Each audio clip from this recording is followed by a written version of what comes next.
Welcome back to your favorite nostalgic podcast. And most importantly, happy Halloween! I'm Ramona, and I'm joined by my amazingly spooky co-host, Jon. How are you, my friend? How you doing, my friend? I'm doing well. It's great to be back.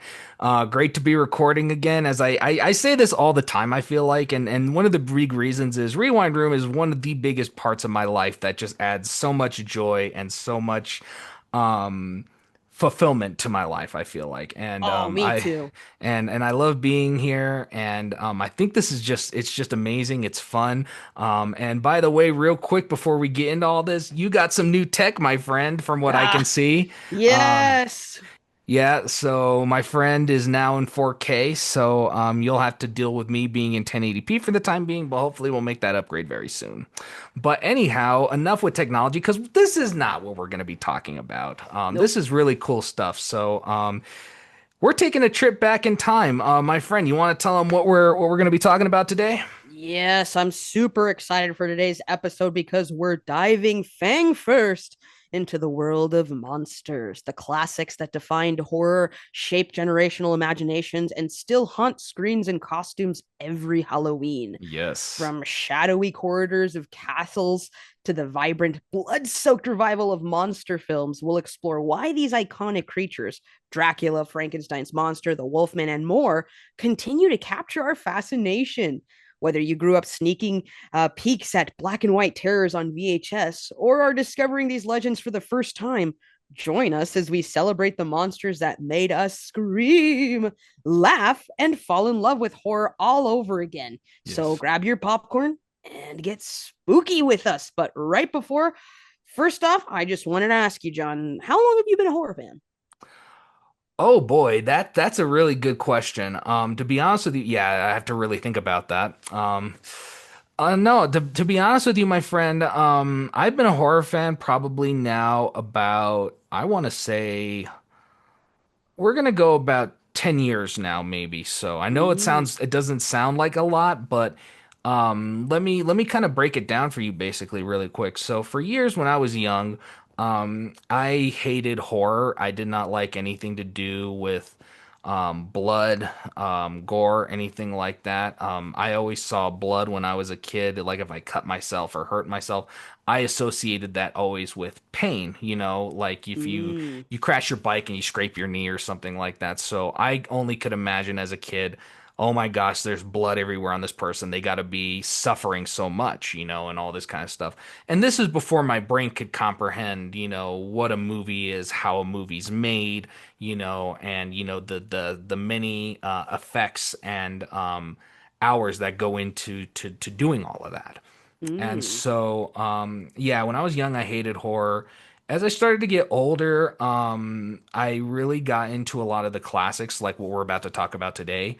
And I really appreciated what they did for not just horror, but the film industry in general and film history. I really thought it was incredible. I loved what they did. I thought it was one of the most amazing things that they did. Yeah. And as they went on, I just kind of inched my way a little bit more into the world of the horror film. And then as I wanted to, become a filmmaker, as I started to grow older, I started to look more into the behind the scenes. And then I got to see how the movies were made, and I got to see, all the GFX and all the fun stuff that goes into making those really disgusting scenes and those amazing Mm, screams and all that. And now it doesn't bother me whatsoever, really. Um, mm. and about then, that's when I finally said to myself that, yeah, I'm a horror fan. It's a part of me. It's who I am. And maybe you can call it desensitization if you want, but I just call it a fascination. I just look at it as that, yeah, I grew more and more and more in. And I think the thing with me with horror is it didn't desensitize me to real life horrors. It didn't desensitize me to that. It desensitized me to movie stuff because movies aren't real. And Mm. so it kind of made it to where now I can look at a horror film and be like, oh, that's probably just some amazing Tom Savini effects from, the Dead trilogy, or, it's some amazing things from that realm. So really that's my whole history with how I got into horror. Oh, very nice. And then the rest is history, basically, The because we're rest is living up to history. now. Yeah, exactly. I'm just now starting to watch some of the classic slasher films from the 80's, and now Mm. I'm a huge fan of Friday the 13th, Nightmare on Hmm. Elm Street, Halloween. Actually, Michael Myers is probably Mm. my favorite if I had to pick any of Really? them. Yeah, Michael Mm. Myers is easily my favorite.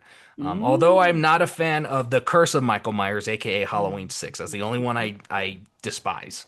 You will not convince me that that's a good film by any means. Do you like the newer renditions of Halloween, i.e., from like 2018 The on? reboots, so like Yeah, the Halloween, reboots. Halloween Kills, and Halloween Ends. Yes, sir. I didn't mind Halloween. Mm. I did not mind that one. The because there's the OG '78 Halloween, Hmm. and then there's Halloween, which is the 2018 rendition, which is Hmm. like basically the follow up, I guess you could say. I thought Hmm. that was fantastic. Okay. Halloween Kills wasn't too bad. I loved the opening sequence with Michael Myers fighting the firefighters. I thought that was amazing. Mm. And I thought it was awesome. Halloween Kills was definitely, or Halloween Ends was definitely a disappointment of an ending. Ah, got you, got you. Unfortunately, I really wish that the one that I really wish they would have kept canon is Halloween 2 because that's Okay. a direct follow up Mm. to the original Halloween and it follows on the same night. I thought it would have been cool, and I get why they did away with that as canon, but I feel like that's just too important for me not to pass up. So every year when I watch the Halloween films, I go Halloween, Halloween 2, Halloween 2018, Halloween Kills, Halloween Ends. It's interesting how the classics that we're going to be talking about now paved the way for people like Michael Myers and for Fred Krueger and for Jason Voorhees. Yes. Because at the end of the day, there was like a 50-year gap between them. And then now, like we're going to be talking about Frankenstein in a bit, but uh, even more so later than that or earlier than that, we have Phantom of the Opera, which is now going on its 100th year this Yeah. year. How I crazy thought is that? I thought that's crazy. I mean, Phantom of the Opera, 1925, with Lon Chaney Sr., is probably often considered to be the best iteration of the Phantom of the Opera. He's Mm, the most book accurate from what most people have said, and he kind of is the one that most people reference when you think of Phantom of the Opera. It's either his mm-hmm, Phantom or Andrew Lloyd Webber's Phantom. Those are the two that most people mm, think of when you say the Phantom of the Opera. Lon Chaney, I thought he was just fantastic in the role of the Phantom, and all that. And absolutely. and it's crazy to think that that film came out 100 years ago. And 100 years ago. yeah, 100 years ago, that Yeah. that was the type of film that was like blowing people's minds, and it's just wild to even think about, And Yeah. the thing with the thing with that film too is you have to figure that kind of sets the standard for what a monster film is. And I know it's probably Mm-hmm. not, I know it's tough to necessarily call the Phantom of the Opera a monster, but in the terms of what the Universal monsters were, he's kind of the precursor, if you really think about it, to what was to come with the Universal monsters. Because you go back in the early days of Universal, and in 1913 you have Dr. Jekyll and Mr. Hyde, which was one of their Mm-hmm. first attempts at doing a horror film. And I mean, Mm-hmm. it's great. It's a silent movie, and Yeah. it's just the basic parts of it. But really, I think what gave Universal the inspiration to do this, and looking at our timeline here, really when you kind of start looking at the more German expressionist films is what really allowed for 100%. that. Because really, German expressionism was horror before horror was kind of a thing. Absolutely. You have movies like The Cabinet of Dr. Caligari, which to this day is still regarded as one of, if not the first horror movies. One of my favorite movies in general. Yeah, Caligari I thought was a fantastic film, and it's Mm-hmm. it's one that makes you have to pay attention. You really have to pay attention to that movie to understand the story. But you also want to pay attention too. Whereas, Exactly. sometimes when it comes to the silent era, I understand why a lot of people in our generation sort of stray away from that because at times it can be a little boring. Like, I'm not going to lie, going back to Dr. Jackal and Mr. Hyde, it's a very boring film Sure. because it's short and there isn't any synchronized soundtracks on it. So it's literally just you watching people from over 100 years ago doing acts where you have, like, say, Phantom of the Opera or Frankenstein or Dracula. It takes it up a notch by 10. Absolutely, 100%, and I think really when you kind of look at that, you really see just how limited they were. And Mm-hmm. funny enough, actually, in 1910, before Universal was a thing, Thomas Edison actually made Mm-hmm. a Frankenstein adaptation. And again, Whoa. yeah, right? I know, it's crazy. Edison Films is the ones that made the 1910 Frankenstein, and it's also short. It's like Dr. Jekyll and Mr. Hyde doesn't tell the full complete story, but it tells the Mm, story in a nutshell, basically, okay. and whatnot. And it was really cool, the way that that one was kind of designed as well. And then, of course, like I Yeah. said, then you get Jekyll and Hyde, and then you get the German Expressionist films, and then probably the big one, and actually my personal favorite of the German Expressionist films is Nosferatu, Oh, which is same. I love Nosferatu. Nosferatu is one of my favorites, and basically that's just Dracula. Yeah, It's just basically. Dracula before they could say Dracula, Yes, yes, and exactly. it follows the story pretty close if you think about it. Mm-hmm. Even though it's not like 100% book accurate or anything, it's still its own thing. But Mm. really, if you look at who Dracula is and the characterization of Dracula, that's who he is. Shout out to everyone who was introduced to Nosferatu through SpongeBob, because that's exactly how I came to know him. Really, that's how Yes, you came to find Nosferatu? yes, I watched it for the first time when I was about 18. But prior to that, I had only heard about it through the hash slinging slasher episode of SpongeBob. And Okay. then everything, connected once I saw the actual film, and I understood. And then from there, I fell in love with it. That's awesome. My first introduction to Nosferatu was actually on a bonus feature from the original Frankenstein. It's a little short film Ooh, called Boo, and basically what it was boo. was it was a comedy kind of sketch thing. Basically, an old, basically the first YouTube poop is how I'll put it. It has somebody talking over classic horror films about like in kind of a comedy sketch way almost, and I thought it was fantastic. It's kind of the first parody of its type in a sense. Oh, Um, that's pretty cool. and I'll have to check and it they out. and they they took segments from Nosferatu, Mm. Dracula, and Frankenstein. Ooh. And I just thought it was fantastic. And that's how I was introduced to Nosferatu because I couldn't figure out what this film was. And the first thing I Mm. type in is Count Orlok, and the first thing that comes up is Nosferatu. I'm like, oh, this is where this Mm. is from. And sure Yeah. enough, fantastic film. The scene of not of him going up the stairs is still one of the most iconic shots in horror history. 100%. 100%. Hmm. Or even him just turning on the light. Yep, exactly. And I thought it was fantastic, and again gave way for films like The Hunchback of Notre Dame and The Phantom of the Opera. I mean, those films wouldn't have Hmm. happened without the German Expressionist films. Yeah, and for those of you who aren't familiar with this specific film term, it's basically you have stylized lighting, distorted sets, and psychological themes geared into how shall I say it? The physicality of the film is what gives the horror. So Mhm. the makeup, everything is stylized to fit the dark gothic horror genre. So Mhm. it's not necessarily like in the writing, it's not in the title cards, it's not in even the plots itself. It's literally in how it is physically stylized. Absolutely. And really when you come to look at all of this coming together, the coolest thing with these early films is they're paving the way for something, but here's the thing, horror at this time was not a mainstream genre, No, really.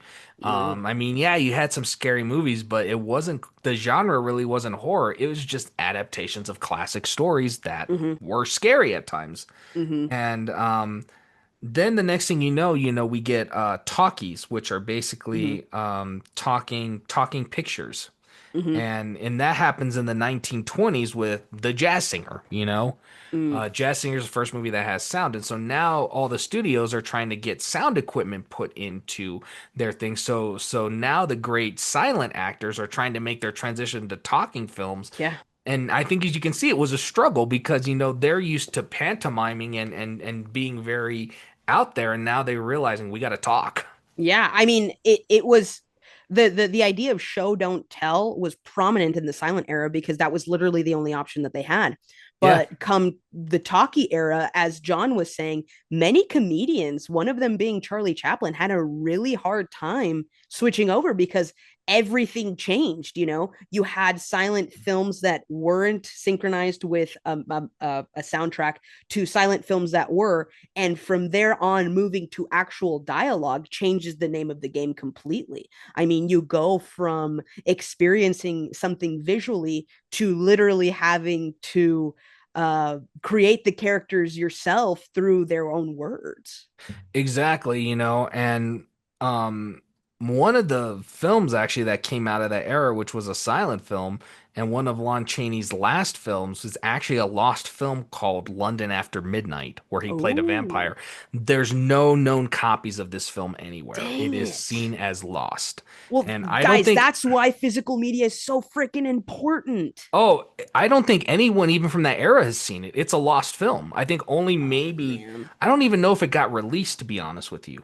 Oh, man. I don't know if London After Midnight actually got released. Oh, the last known copy of the film was destroyed in a 1965 MGM vault fire, making it one of the most sought after lost silent films. Holy cannoli. So it got lost even before home media was a thing. Holy So cannoli. the only way you're gonna know is if you can find someone who's seen the movie to tell you about it, basically. And the chances of them being alive are pretty slim. Yeah, I think all now you have to rely on basically just descriptions of the film. Yeah, yeah. So Which yeah, is it's pretty crazy. And just a little tangent on time. When I was watching Dr. Jackal and Mr. Hyde, I yeah, noticed, okay, 1913, and then everyone in the film itself had to have been over the age of 15, 13 to 15. yeah, That means everyone in that movie was born in the middle of the 1800s. yeah, And that blows my mind. It really exactly. blows my mind.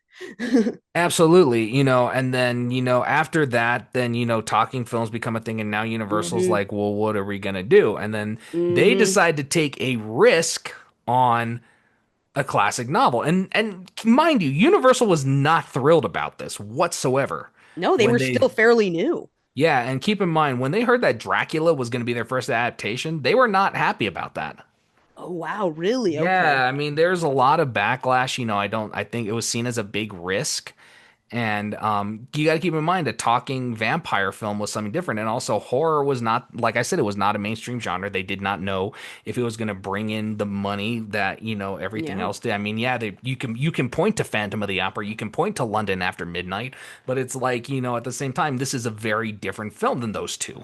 Yeah. The beautiful thing is that they stuck to certain motifs that Depression era audiences could, in a way, relate to. And I that's mean, where I was about to go with that. Yeah. perfect, No, no, perfect. no, keep going, please, please.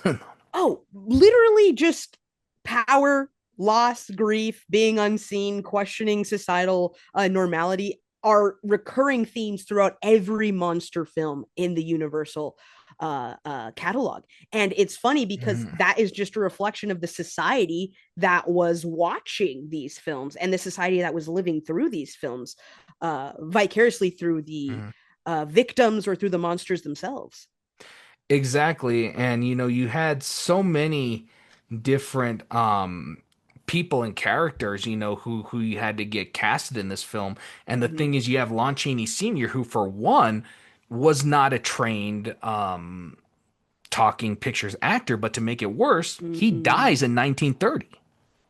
Oh So man. they lost their chance at getting Lon Chaney involved with any of these films. I mean, now they have his son, Junior, but Yeah. still he's in his infancy. He's still coming up as an actor, and they were trying to find, like who can play um Count Dracula. And so they went with another risk, which was an unknown actor from Hungary by the name of Bela Lugosi. Ha, ha, ha, ha, ha. And he the big thing is like he had been more of a stage actor than he had been a Mm, film actor at the time, so mhm. that was also another risk.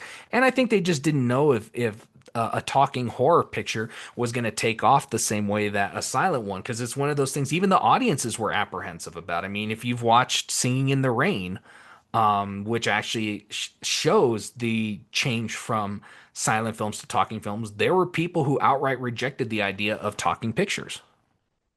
I That don't know. Yeah. that's crazy. Yeah, I'm not even That is joking. They didn't think crazy. it was gonna make money. They thought it was gonna be terrible. They thought it needed to be, a certain way. And then all of a sudden the jazz singer comes out and it revolutionized everything. Now every studio's like, we got to get sound.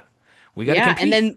and then after that, color became a thing, and Yeah, exactly. And the thing too is you have the challenges of the early sound technology as well. So it's kind of like hmm you can see, I think, how Dracula was a big gamble for Universal, hmm not just being a horror movie, but just being a talking film.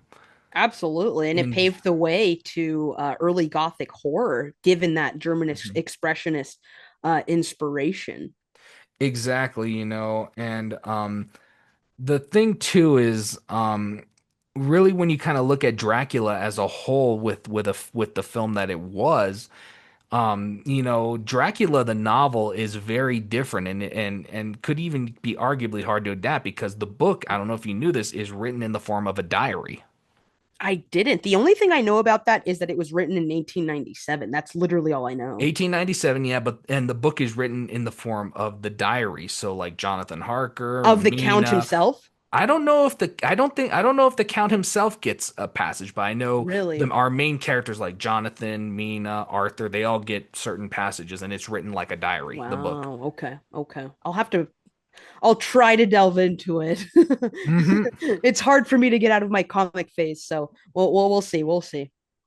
Exactly. And again, like I said, the fact of the matter too, you have the Great Depression that hit, and Yeah, that hit movie studios too, and this 100%. movie could not be budgeted hugely, and they figured, well, we can budget this cheap, we don't have to do a whole lot, and then they make Dracula, and next thing you know, Dracula became one of the most profitable films for Universal, and it kickstarted the whole horror genre. Yeah, I mean, lucky enough when it comes to German expressionism, a lot of it is set Mhm. on physical theatrical sets, exaggerated. So it's not like they had to go on location or buy the or rent these huge studios and stuff. All of it was, or most of it, arguably, was like handmade by the cast themselves or by the production themselves. Exactly, and it established obviously Bela Lugosi as Mm-hmm. the prime new horror actor Oh in yeah. cinema. Unfortunately, that hurt him a bit, but I Yes, think as you yes. can see, because it got him typecasted, and that's all he became known for was like this vampire character. I mean, he would spin off into other films like White Zombie and many of these other Plan types 9 of from Outer films. Space. Plan 9 from Outer Space Ed and Wood. Ed Or no, Wood. not no, Glenn or Glenda. Glenn or Glenda, Ed Wood's movies, that Yes, is. exactly. But Exactly. in the Hollywood eye, he could never fully break away from the Dracula character, really. Yeah, and if you want a watered down version of that, I highly suggest, and I'm obviously speaking to our listeners who are into this, I highly recommend watching Tim Burton's Ed Wood. Yes. It gives a watered down version, but it gives you a good understanding of the mental state that Bela Lugosi was in his final years, Yeah. especially because he was typecast as Dracula. It was interesting really when you look at how Universal marketed Dracula as well, as this new thing, and it's wild. You know how many tickets that movie sold in the first 48 hours? First 48. Well, horror wasn't that huge at the time. I don't know. I don't know. 50,000 tickets. Oh man. Within 48 hours, Dracula sold 50,000 tickets. That's like a record-breaking Oh thing man. for the time. You have to keep in mind for Oh 1931. That's man. huge. That's awesome. Especially coming out of the Depression and starting the precursor to World War II.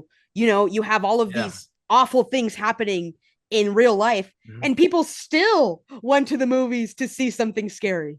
Yeah, and I mean it's also you have to figure it's an adaptation of a classic story that a lot of people knew. And while Yeah, Dracula is a scary character, the other thing I think people forget too is that he is a classic character. There's he's plenty of classic. people who've read him. It's like going to watch a Spider-Man movie. Spider-Man's a True. comic book character, and then you look True. and you go to the movie and it's like you turn up because he has history prior to him being on Hmm. the screen. There's already Absolutely. thousands of people who love him, just like there are probably thousands of people who already love Dracula because Yeah, that's a that great was their analogy, actually. Spider-Man, if you think about Yeah. it, for the time Mm. being, at least, those novels. Yeah, yeah, that was a great analogy. I didn't even consider it like that, but that absolutely makes sense. Yeah, and I mean, and that's what I thought was so cool about a movie like Dracula, Hmm. and Hmm. it's one of my favorite Universal films It's of beautiful. all time. I think it's a great, amazing film, and Hmm. really, when you look at it as a whole, I love the dark tone that it gives off. I love the Hmm. setting area, and I love Hmm. the characters. I mean, Dracula played by Bela Lugosi, but people often forget Renfield, played by Dwight Frye. Van Mm. Helsing, played by Edward Van Sloan, who's going to show up many times in Mm. Universal's timeline, as well as even oh, what's his name? Well, Fry would appear in Frankenstein later, and a lot of these people would just cross over because they were so familiar with the studio and stuff. They would just Hmm. cross from one film to the next. Absolutely. You And know. at the time, mind you guys, there were only like maybe four or five major studios that were able to fund movies like this. And when it comes down to Universal, they really had a hold of it, especially under the gothic horror theme, which is basically what Dracula was themed after. And in that, it's a literary and cinematic genre that blends fear, suspense, and the supernatural with a strong emphasis on atmosphere. Think castles, shadows, all of that, decay, emotional extremes, and death. And Yeah. it originated in the 17th century, but you still saw it in the 20th century Mhm. brought out through companies like Universal Studios. Absolutely. And Universal probably, at this point they cornered the market. They 100%. had it. And they weren't even trying. They No, cornered the market without even trying, which I they thought was took the risk and the risk paid off. absolutely. And that's why I love Dracula. I mean, half of one of the most iconic lines from the film is, listen to them, children of the night, what music they make. Mm-hmm, mm-hmm. And And so, it took me until watching that to realize that wolves were a huge part of Gothic lore. Obviously, you have mhm, the Wolfman about maybe 10 years later, but even then, it's not just bats and vampires, wolves and sirens and mhm, police. And like in Phantom of the Opera, you have humanistic monsters. So mhm. we already started creating, or they already started creating a universe within these monsters themselves. Yeah, absolutely. And I always thought one of the coolest things about not just Dracula, but where they would go from here is the fact that Universal really decided to kind of kick off the whole thing with using suspense and Mm-hmm. using all kind of the visuals more to their effects for the Mm-hmm. scares, than going straight for the violence or stuff like that. Well, and of course this was 1931, but keep in mind too, this was pre-Hays Code as well. Mm-hmm. You could Mm-hmm. get away with a little bit more in these films, Mm-hmm. and like there's definitely scenes where you can see Dracula about to bite someone. You can see Mm-hmm. Dracula doing a lot of different things, and things you wouldn't see after 1935.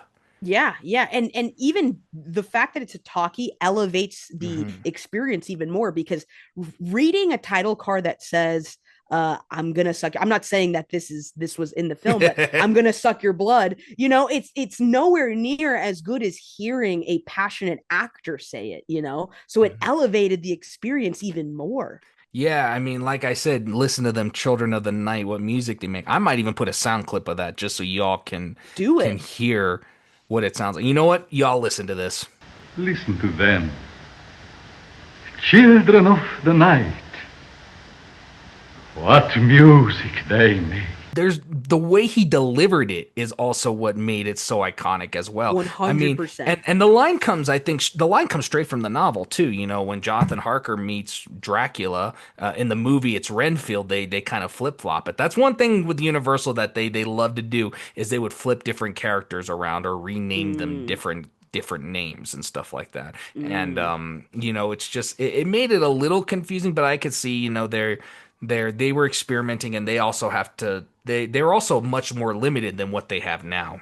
Mm-hmm. Whereas if you watch Bram Stoker's Dracula from the 90s, you're going to hear all the characters in the right order, I and see. such. But with these, they sometimes would change the characters up, they change the people up, and do a lot of those different things. And Bela Lugosi is just so commanding as Dracula, you know. Mm-hmm. And Oh yeah. Well, even he just speaking with his eyes is intense.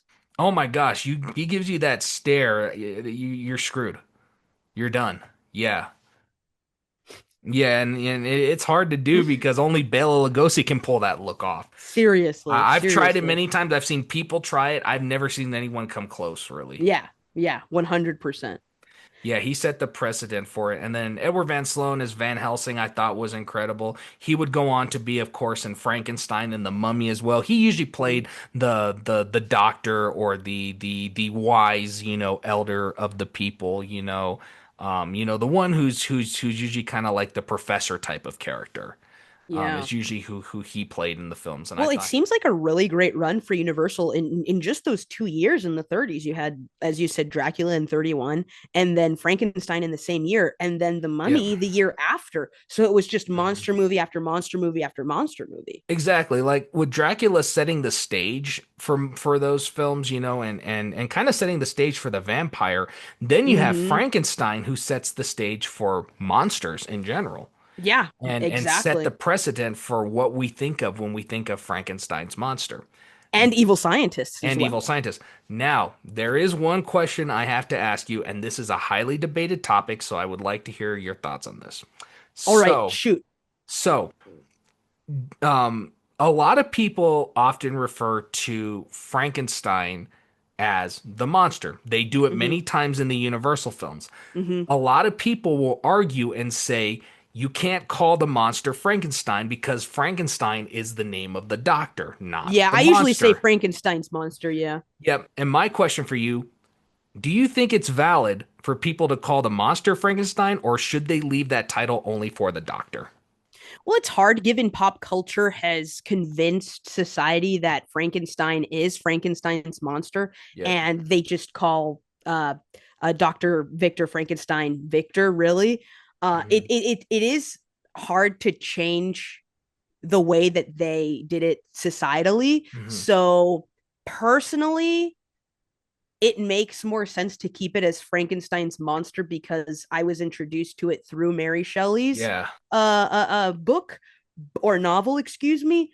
But I also don't really cringe at hearing Frankenstein when being referred to Frankenstein. Now, when it comes to the Bride of Frankenstein, that confuses me. Same, and that's what kind of threw me off too. And I definitely want to talk about this more when we talk about the Bride of Frankenstein, Yeah. because it is a highly debated topic. I mean, and no, I agree. I think normally I would also want to call it Frankenstein's monster as well, because Frankenstein's that's what it is. Now in the novel, I know they refer to him as the creature for the most part. Mm, yeah. And that's something that Hammer would do later on down the road as well, and many other adaptations would do as well. Well, Um, yeah, I was going to say in the early 2000s, Van Helsing mhm. with Hugh Jackman, they Yeah. just refer to him as the monster.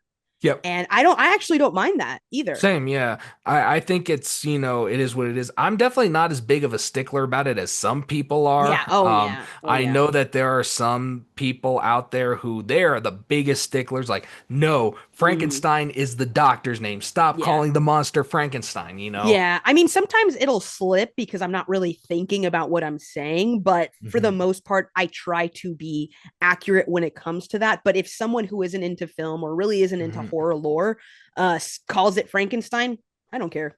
Yeah, same. And the thing with Frankenstein was Frankenstein took Universal to a whole new level. Oh, Dracula might have yeah. started them, but Frankenstein took it to a whole new level. 100%. Because Frankenstein, the movie, is the one that introduced the concept of, stealing the bodies from the grave, cutting the person Mm-hmm. down from the Mm-hmm. gallows, stealing the brain, getting the wrong brain, and then Mm. the whole laboratory setup. Because in the novel, they don't really talk about how Frankenstein brought the creature to life. It's just Mhm. mostly like he decided to create a creature, and when he saw how ugly it was, he abandoned it. That's all we get in Mhm. the novel. And then the Mhm. rest of it is about is more of a commentary about society. Um, Ah, I see. I see. Okay. really Okay. after that, and because now it's about, how the creature wants to fit in, wants to just be accepted as another human being. Yeah. and Yeah. um and whereas these ones, they really get abstract with, how the creature comes to life and everything. and Mm-hmm. and of course, some of the most iconic lines come out of that movie too. Hmm. uh, It's alive. yeah, it's alive. Yeah, it's like that. And the funny thing is, so many people quote it as "it's alive," when really, if you watch the scene, Colin Clive just played it up so well. Look it, Mhm. he's moving. Oh, it's alive! It's alive! It's alive! It's alive! Like he's going Oh yeah. ape. You know, I really just like referencing the young Frankenstein. same. Yeah, it's It's alive. yeah. It's awesome, but I thought it was great. And then of course we get another horror icon introduced in Frankenstein, none other than one Boris Karloff. The most iconic, in my opinion, Yes. imagery of the monster himself. I mean, if you Google Frankenstein and Dracula to this day, the first images you're likely going to see when you Google that in like that suggested imagery are Bela Lugosi and Boris Karloff. 100%. Yeah, I mean, like 100%. I could Google right now and look and do that, and the first thing I'm gonna see is one of those two. Absolutely. But when it comes to story wise with Frankenstein, I thought that it was amazing because with Dracula, Todd Browning, who had already been kind of a veteran of the genre, um, did the first one. I thought he did a fantastic job, Mhm. but I loved James Whale's styling of Frankenstein. Oh yeah. James Whale is not just one of my favorite horror directors; he's one of my all-time favorite directors. Yeah, it goes from a theatrical experience to Mhm. a cinematic filmic I experience. was And that's just about to something, say that it yeah. feels Frankenstein felt a lot more cinematic than Yeah. Dracula, but I'm not faulting Dracula either because No, no. Dracula, at the same time, was limited by the fact that it was a gamble, it was a risk, and they were trying to figure out how they're gonna do. Now they know it's a sure thing, so you can tell Frankenstein probably had a bigger budget. You can tell Mm. Frankenstein had they allowed him a lot more leeway with that film. Yeah, absolutely. It had a bigger cast too, so it made the world feel more expanded. Exactly. And if you want to see a good movie about not only the making of Frankenstein, but the Bride of Frankenstein, but want to get to know James Whale, I highly recommend the movie Gods and Monsters with Sir Ian McKellen. Ooh, I'll have to watch And that. I'll he put it on my plays list. he plays James Whale, um, Sir Ian McKellen, and it comes from his That's awesome. standpoint, and it's just a fantastic film, and it really goes over how he went through the making of those movies, all the things he went through, his personal Mm. life, and it was really interesting, and I really enjoyed it. So you're telling me Magneto and Gandalf played the great James Wales himself? Yes. Wow. hmm And yeah, I absolutely loved Gods and Monsters, and it's more than just that. I mean, it kind of also portrays, the idea of like, someone who makes a creature and somebody who, is going beyond their wits to, try and make this film and all these things. So it's fantastic. Well, it's funny. The parallel between his creation and Victor's creation. It's Yeah. just it's laughable. It is exactly. And then, like I said, Karloff, he doesn't speak at all in the first film, but yet he Mhm. commands the stage and the screen. His presence is just it's it puts me in a trance. Even though Lugosi is supposed to put you in a trance, it does. But Mhm. Karloff just hits it out of the ballpark. He really does. Exactly. And Karloff, I will say, is, I love the way he expresses different things, and I thought he did it so well. He doesn't come from the standpoint of somebody who's monstrous. He comes from a place of innocence, which I thought was 100%. genius, which I thought actually made his character more sympathetic in both films, really. 100%. You know, 100%. you mean take the scene where he's playing with the little girl at the pond. If you Well, watch Maria this, saw his innocence. She Maria saw saw his his innocence. innocence. She didn't see him as a monster. She Hmm. didn't see Hmm. him as somebody evil. And you can tell when he's throwing the lilies, he's like a child. Well, yeah, that's one of the clearest themes, especially that scene itself. It's man versus society. And unfortunately, you see that even after her drowning, that society is still against something that they don't understand. Even to Yep. this day, you can see a reflection of that. Absolutely. And I think that's one of the biggest commentaries of just Frankenstein in general. Hmm. Even Mary Shelley, I think that's one of the things she was trying to get across in her Hmm. novel. But I thought what was interesting with this Frankenstein is, you see he's like a little kid, then he grabs Maria thinking that she's gonna float, and when he realizes she doesn't, he's horrified. Hmm. And the Absolutely. reason he runs off is not because, oh, I killed this girl. It's he doesn't know what to do. He doesn't Yeah. know. He's like a kid. He doesn't know, Hmm. all these different things, but he's still scared and ashamed, Hmm. At 100%. Yeah.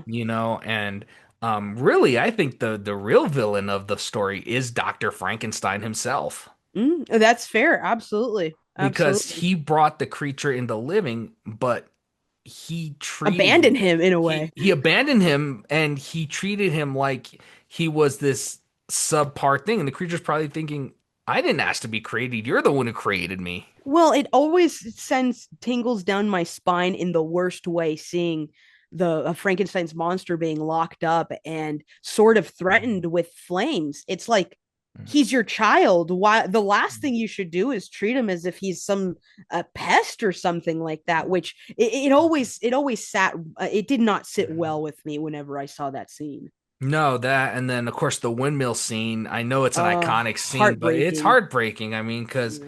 Especially if um you haven't seen Bride of Frankenstein, then technically that's the end of the monster's life. technically Technically. technically yeah. Well, it leaves off on a cliffhanger, and that's the assumption. So if you haven't seen anything after that, the assumption is that he died. So I take it you have not seen Son of Frankenstein then. No, I have not. Okay, sounds good. Well, we'll get there eventually. Okay. But basically, I thought, Frank. Last thoughts on Frankenstein is that that's the film that really I feel like kicked off Universal. Like Dracula may have started it, but Frankenstein is the one that took him to new levels. And Frankenstein's my personal favorite Mm. of them. Because that's the one I can go back and rewatch every time, and I still absolutely am flawed by it, and I thought it was just, the laboratory sets are incredible. The characters are incredible. I love Colin Clive as Dr. Frankenstein. Hmm. I thought he did great. The one thing I couldn't understand is why they changed his name to Henry instead of Victor. Hmm. And then his best friend is named Victor when in the book his best friend is named Henry. So they just swapped the names basically. As you said, that's something Universal was doing at the time. So. Yeah, and so instead of Dr. Victor Frankenstein, now it's Dr. Henry Frankenstein. Hmm. And I mean, it's not a huge deal or anything like that, He's but still Victor in my heart. and then Edward Van Sloan, as I said, crossed over from playing Van Helsing. Now he's playing Dr. Waldman, who is like Frankenstein's old teacher when he was in university. And he's also a major player in the novel as well. And Mm. another one of his iconic lines, You have created a monster and it will destroy you. Mm. which actually, funny enough, at one time was my text tone. And yeah, just because I loved the way he delivered that line. I thought it was Mm. incredible. And yeah, and then The Mummy follows the following year in 32. 1932. Mm-hmm. And that film in itself is fantastic because now we have a monster who's not really a monster. And Yeah. actually, really, if you think about it, his grievances are they're kind of valid if you think about it. 100%. Yeah, I mean, 100%. it's just this dude who got buried alive, screwed over by the wrong people, and now all he's trying to do is just reunite with his mummy wife. But it's the people that suck. At the end of the day, I feel like that's a common theme with all of these films. It's It that is. it's the people that are the true monsters because you have Dracula and Frankenstein adapted by either literature Mhm. or actually, yeah, literatures. Whereas the Mummy is a complete original screenplay that is interpreted through the perspective of Egyptian tomb discoveries at the time. exactly. or And a decade prior. Sorry. and basically, the mummy is once again played by Karloff, which is incredible. And if you all are thinking that this is some dude in bandages wrapped going around killing people, let me tell you, he's actually unwrapped for the majority of the film. And I think he only kills maybe like a few people in the entire film. His kill count is low for Yeah. a horror villain. And then you see the newer interpretation of it, like the late 1990s Brendan Fraser Yeah. movies, and that is a totally different interpretation of the Mummy and It's the more of an power. action film 100% than more of it an is a action horror thriller. film. Yeah, Yeah, more of an action exactly. thriller than it is a horror film. But I like how Exactly. both of them use the character's name Imhotep, which I thought was Imhotep. really Yeah. cool. Yeah. Um, and really, that's the whole premise of the movie, is he's just trying to reunite with his bride, which just so happens to be um, dating our main character, but because she's the reincarnation of his Mm, bride, that's the whole reason. And he's just trying to make her undead like himself. Basically, that's the whole yeah. premise of the mummy. Yeah. And like I said, his grievances, they kind of make sense. I mean, the people, I mean, getting buried alive, showing that in 1932, holy crap. Yeah, yeah, yeah. Now that I think about it, the plot is sort of similar to the Haunted Mansion as well. Yeah. Reincarnations of the wife. So Yeah. that was direct And the, translation. and then Bram Stoker's Dracula in the 90s would do it. Coppola's rendition would do that as well. Oh, I have to see that. I have to add that to Yeah. my list. Yeah, he would play with that as well, which is one of the parts of that Mm, film I despise, but that's a really? Okay. conversation for another day. Okay, fair Um, enough. basically, yeah, I thought it was The Mummy is just one of those films. Now, I will say that's the one I've seen the least times, and the only reason I Mm-hmm. say that is just because of the fact that I've always been a massive fan of Dracula and Frankenstein, but Mm, I love The Mummy, and I really want to get back into mm, watching those films. And the thing mm. I will say about this, and by the way, if you're listening to this, you should have either watched these films or expected that we're going to talk about spoilers. So that's your warning right there. But There you go. unlike Frankenstein and Dracula, who would appear for more sequels, aside from, of Mhm. course, Bela Lugosi not coming back to the role. The original Imhotep only rose once because in the sequel Mummy films, it follows a different mummy entirely. Mm, mm. Um, and so, really, these films are the pinnacle of what horror became because these kicked off a whole new genre, really. 100%. And it 100%. showed that audiences do like to be scared and they like to be entertained.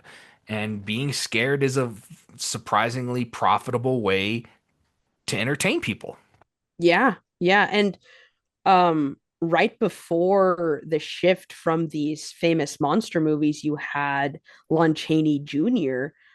Coming to life as the Wolfman, and I feel like Oh, the yes. Wolfman does not get. I know he's It one of the doesn't. four horsemen, but he doesn't get enough love.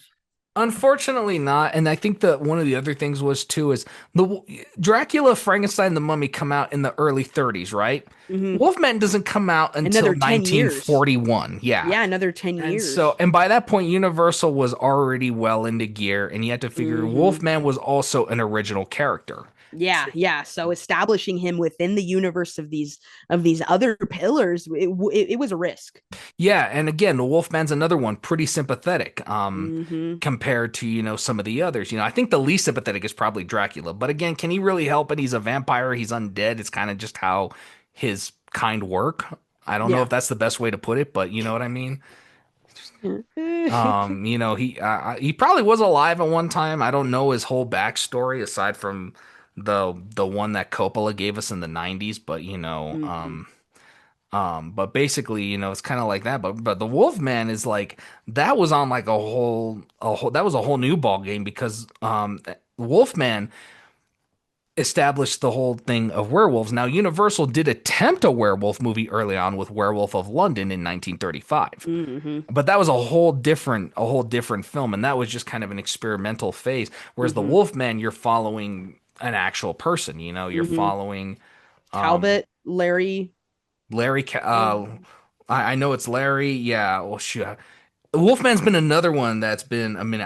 Like I said, I rewatched a lot of these for this, yeah. but The Wolfman is one that again, I think that and the Mummy were the ones I didn't watch that much of, and Wolfman, especially though, is slept on because you don't really have too many remakes or reboots. I mean, you have the most recent one from like maybe a year or two ago, but even then, it's still sort of slept it on. didn't capture the original essence Yeah.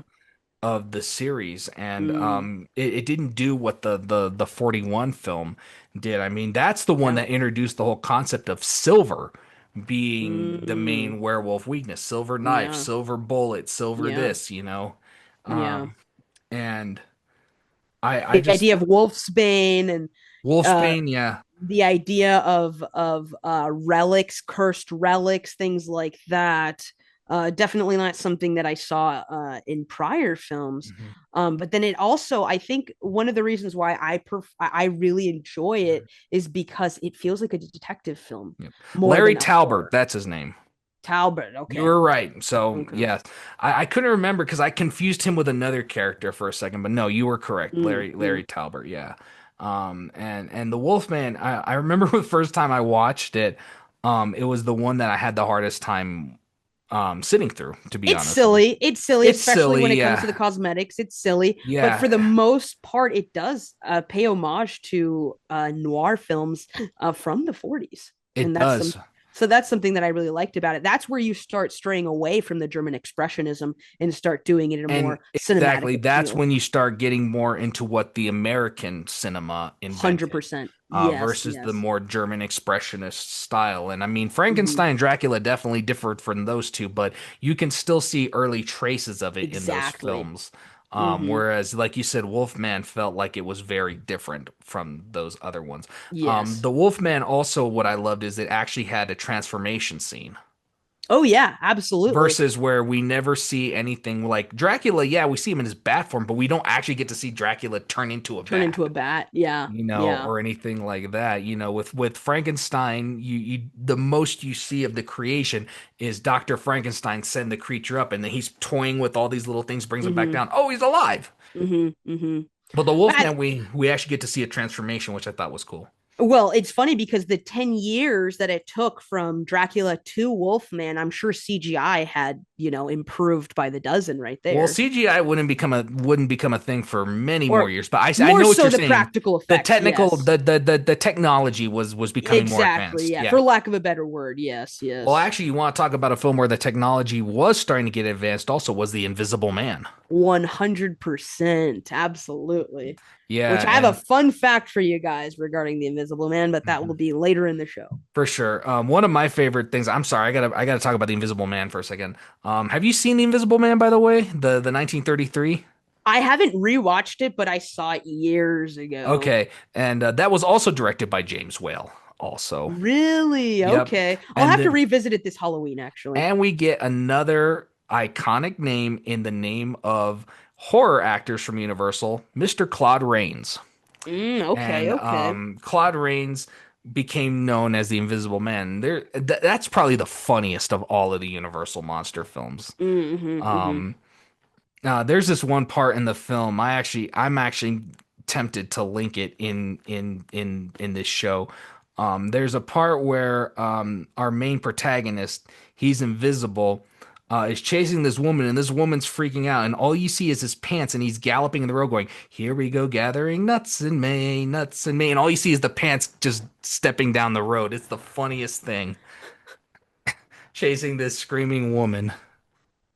That's fantastic. That's It fantastic. is. It is absolutely. And but no, that was another great example. But back to the Wolfman, I think really the what I also loved about Wolfman 2 was it established Lon Chaney Jr. as a horror actor and following his father's footsteps. Yeah, Um, absolutely. and he's often credited as the son of a thousand faces, and we see that because Mm-hmm. he would come back many times to play, Frankenstein's monster. He would play Dracula. He would play so many of these characters, Oh and yeah, and and, yeah. and also many original ones too. But the one that kicked off Lon Chaney Jr.'s name was easily the Wolfman, Mm-hmm. and Yeah.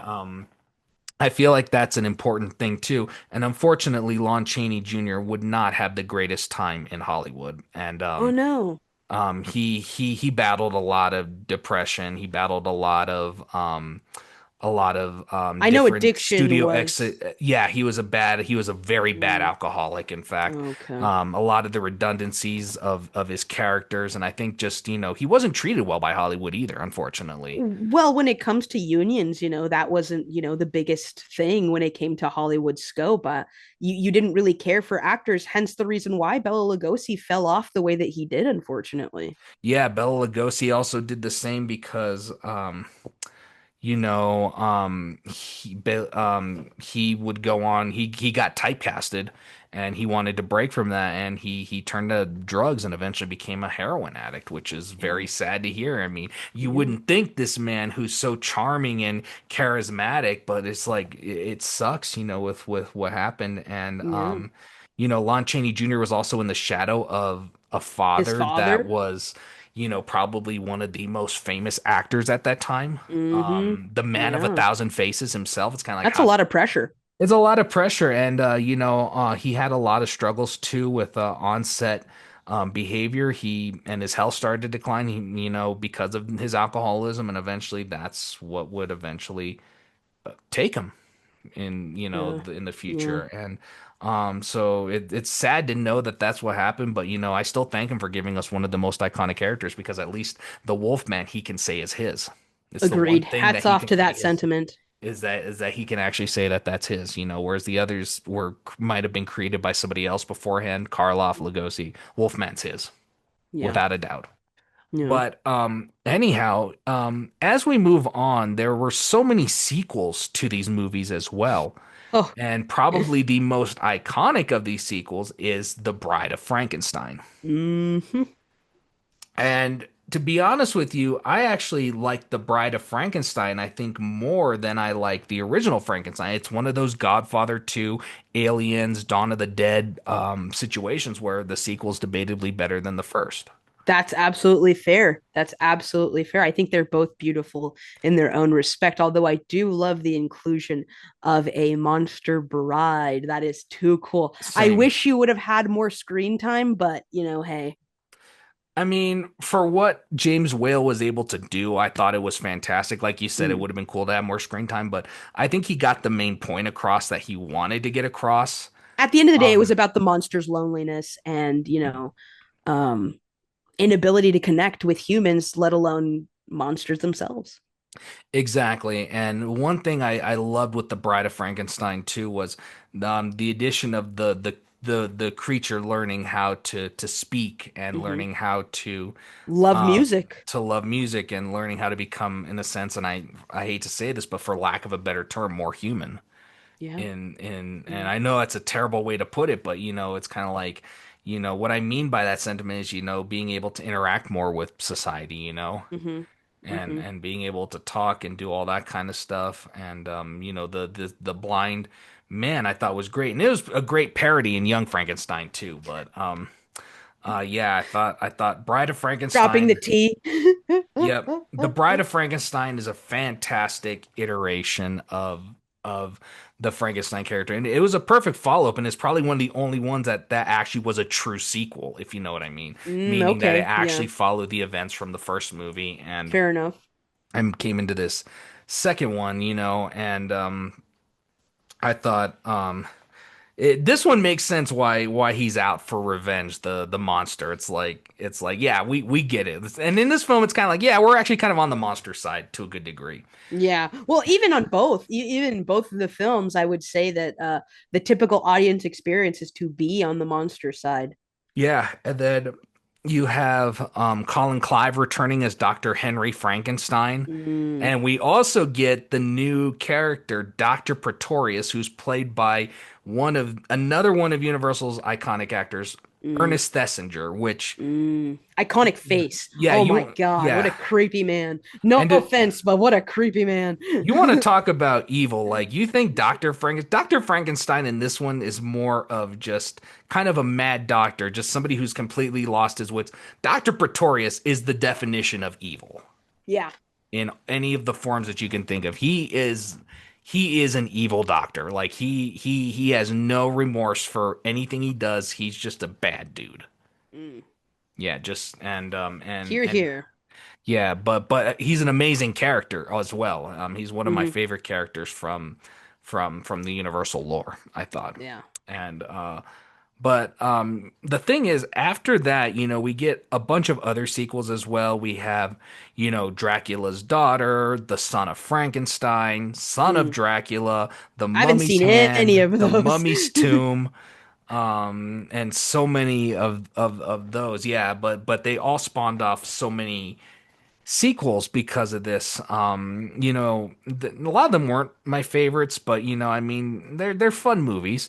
The Yeah. mummy genre, the mummy films, though, it's so funny how they're like the events of Imhotep were almost 30 years ago. I'm like, 30 years? We jumped ahead. So does that mean now we're in like the 1950s or 60s? Yeah. And it Yeah. still looks like the 30s. And then the next one, they're like 30 years later. I'm like, so this movie is ending in this series is ending in the 1990s, yet it still looks so old.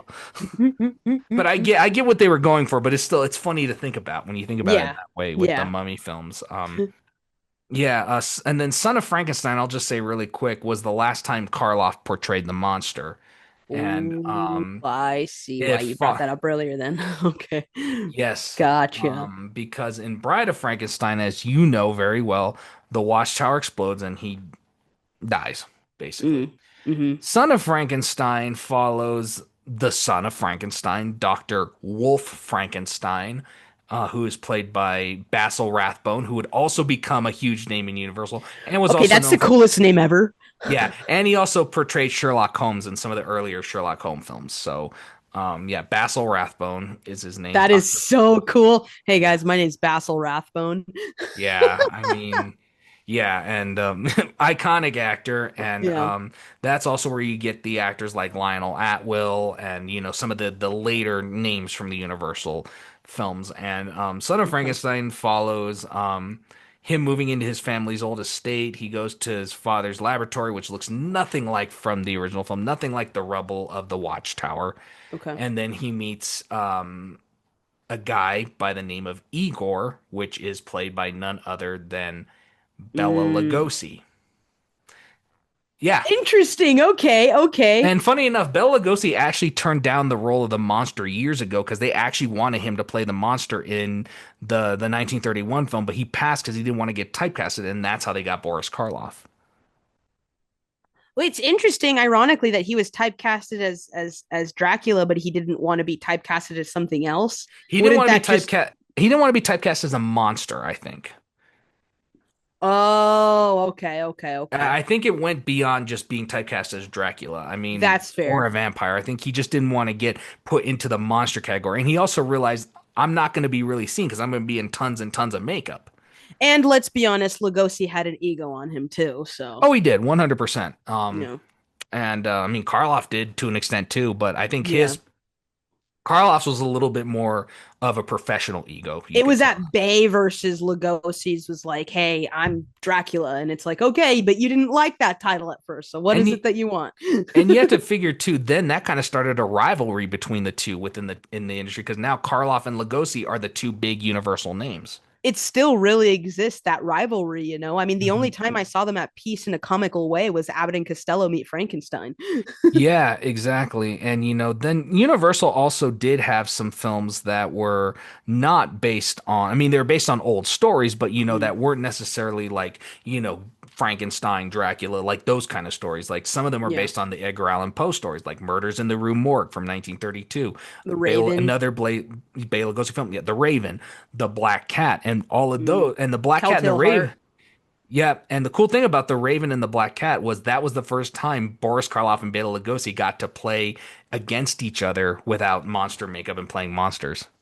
Whoa, okay, Yeah, it's that's so cool. cool. Yeah, That's and cool. exactly. And there's scenes where they're playing chess and doing all this stuff. It's fantastic to That's see awesome. two without their makeup on. Just Going at it yes, in chess. That's funny. not just chess, Or but just in the in film and general. yeah, in general. Because well, actually, in the Black Cat, Boris Karloff is more of a bad dude, and Lugosi's Okay. he's not really a hero, but an anti-hero. And then in the Raven, it's kind of vice versa as Oh, well. pretty cool. I'll have to see those actually. I have not seen them. For sure. Highly recommend though. But yeah, Mm. based on those and Then by the 40s, obviously we have The Wolfman, we have a Mhm. lot of those films, and then we have films like Ghost of Frankenstein, Mummy's Hand, Mummy's Tomb, a lot of those films. And the horror genre was kind of changing by that point Oh too. yeah, there was a shift. Yeah, people weren't really wanting monsters because, and also you had to figure World War II is going on at the time, so they're already Yeah. focused on the real horrors going on in the world. Yeah. The Phantom of the Opera did get a color remake in 1945, um, Okay. and with Claude Rains as, and that Phantom is the one that kind of started the trope of the Phantom gets badly burned by acid or fire and then becomes a recluse. Oh. Like that's the one that starts the whole like the backstory of like he was an amazing composer, he was this great person, Mm. he was screwed over by the wrong people, and they turned him into this kind of person. Versus the 1925 and the novel, it's he had it from birth. He was yes, he had some sort of deformation and then had this resentment towards society. But it's interesting Yes. how the resentment is still there in the 45 film, but it's done through literally man versus man. Yeah, and because in the 1945 version, well, it's kind of understandable what happened. I mean, this one guy steals his music and he gets mad and he chokes him out, and then the lady, in Oh defense of man. said man, throws a jar of acid in his face.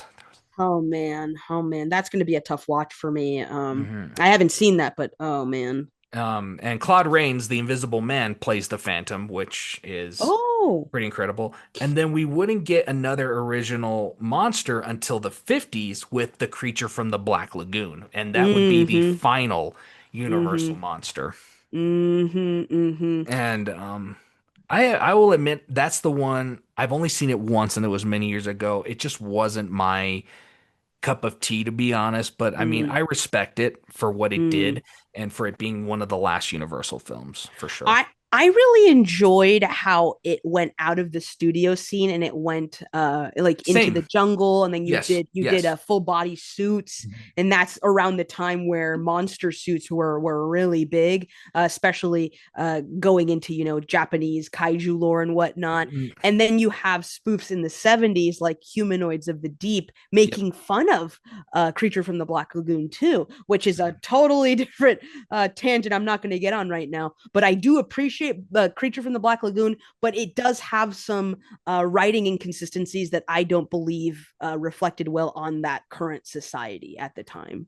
Absolutely. I thought, Creature from the Black Lagoon, I mean, was one of those films that, they really kind of, were like, let's try and adapt to this new change as best as we can, Yeah, but realize that, it's evolving faster than we can keep up with, and we yeah, don't really want to make horror movies for lack of a better term anymore because horror for sure. movies at that point was shifting more to like aliens, the blob, day the earth stood Science and still, science psychology. fiction. Yeah, science Mm-hmm. fiction was taking over. Mm-hmm. And I think that's why Creature from the Black Lagoon went the way it did, to kind of go in the same way of those films. Yeah, unfortunately, it didn't keep up just because I know for a fact when it comes to thinking of the Horsemen of Horror, Creature from the Black Lagoon is always overlooked, even more so than the Wolfman itself. 1000%. And really also looking at it too, by that time also we also get comedy horror Yeah. at that time too, which came a little bit earlier, I think, than Creature, but it was the last time that the Frankenstein monster would be shown on screen by Universal, Mm. and it was the last time Bela Lugosi would play Dracula, and that was the film Abbott and Costello Meet Frankenstein. Oh, yes, that is a very great film. Yes, it's hilarious. It's funny. It's not scary whatsoever, despite No, having all no, these monsters. super family friendly. It Super is. family One of friendly. my favorite moments from that film is how Dracula and the Wolfman go out. Okay, okay.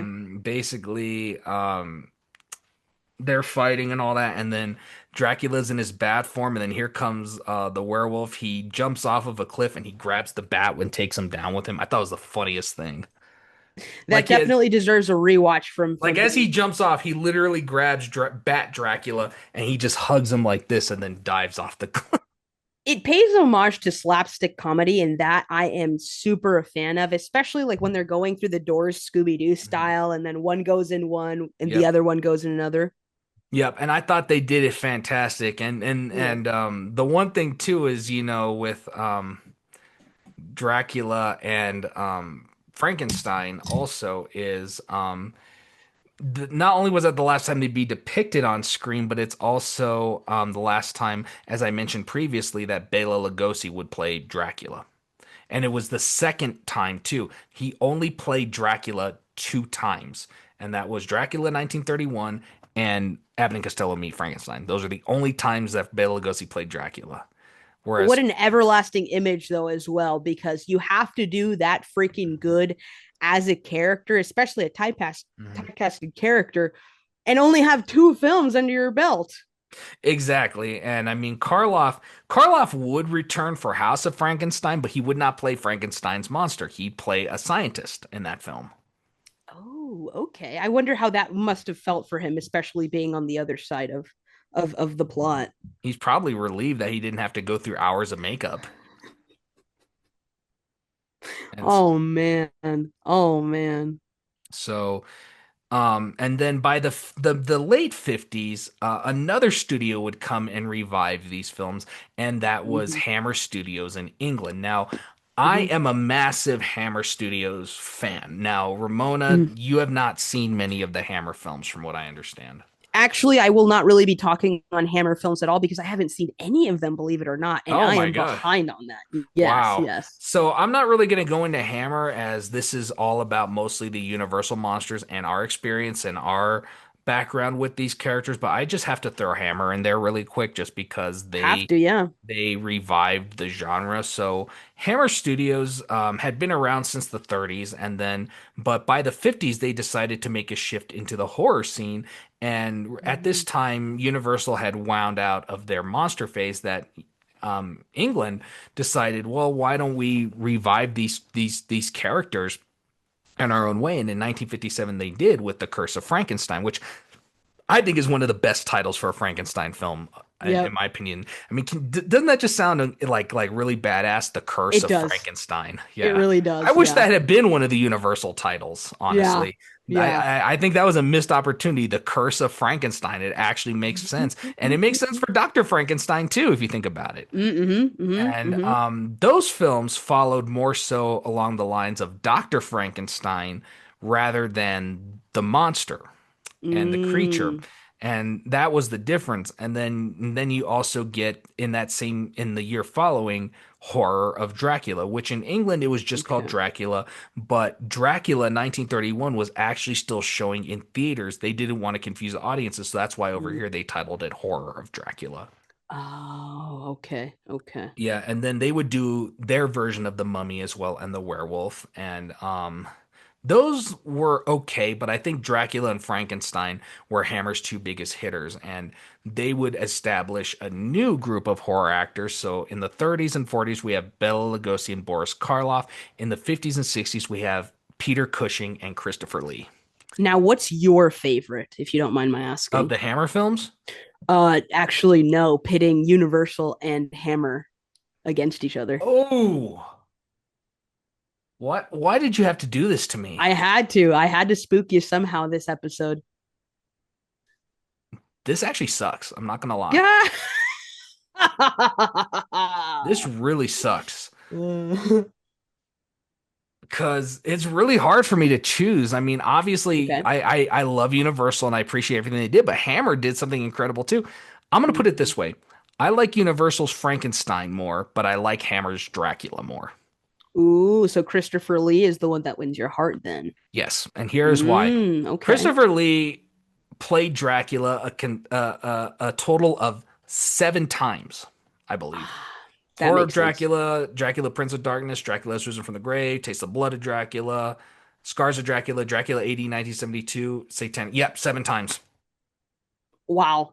Christopher Lee. Repetition. That has a Now, lot to do with it too. now he hated it. I will say that he absolutely hated it. He made it no secret. He didn't like half the dialogue that was written, and I think, as you know, Sir Christopher Lee was one of those people. Like, if you write me terrible dialogue, I'm not saying it. That's the kind of guy he Oh, was. okay. Okay, that's And fair. and he also hated, I mean, the man had to wear red glass contacts that would irritate his eyes. Oh, He oftentimes he'd just be showing fangs. That's actually the first time we see Dracula with fangs. is And colorized blood too. I know that and that was colorized. something that Yes, Hammer really yes, was at the forefront of when it came to horror. yeah, they weren't afraid to push the boundaries with blood and gore because I think, as you Okay. know, a lot of those original stories have bases off that. I mean, vampires suck blood. Dr. Frankenstein uses bodies from Hmm. other characters and stitches them together, so a lot of body gore. The Wolfman, obviously, well, he does what he does. And the Mummy's probably the least violent of them. That one's more Mm.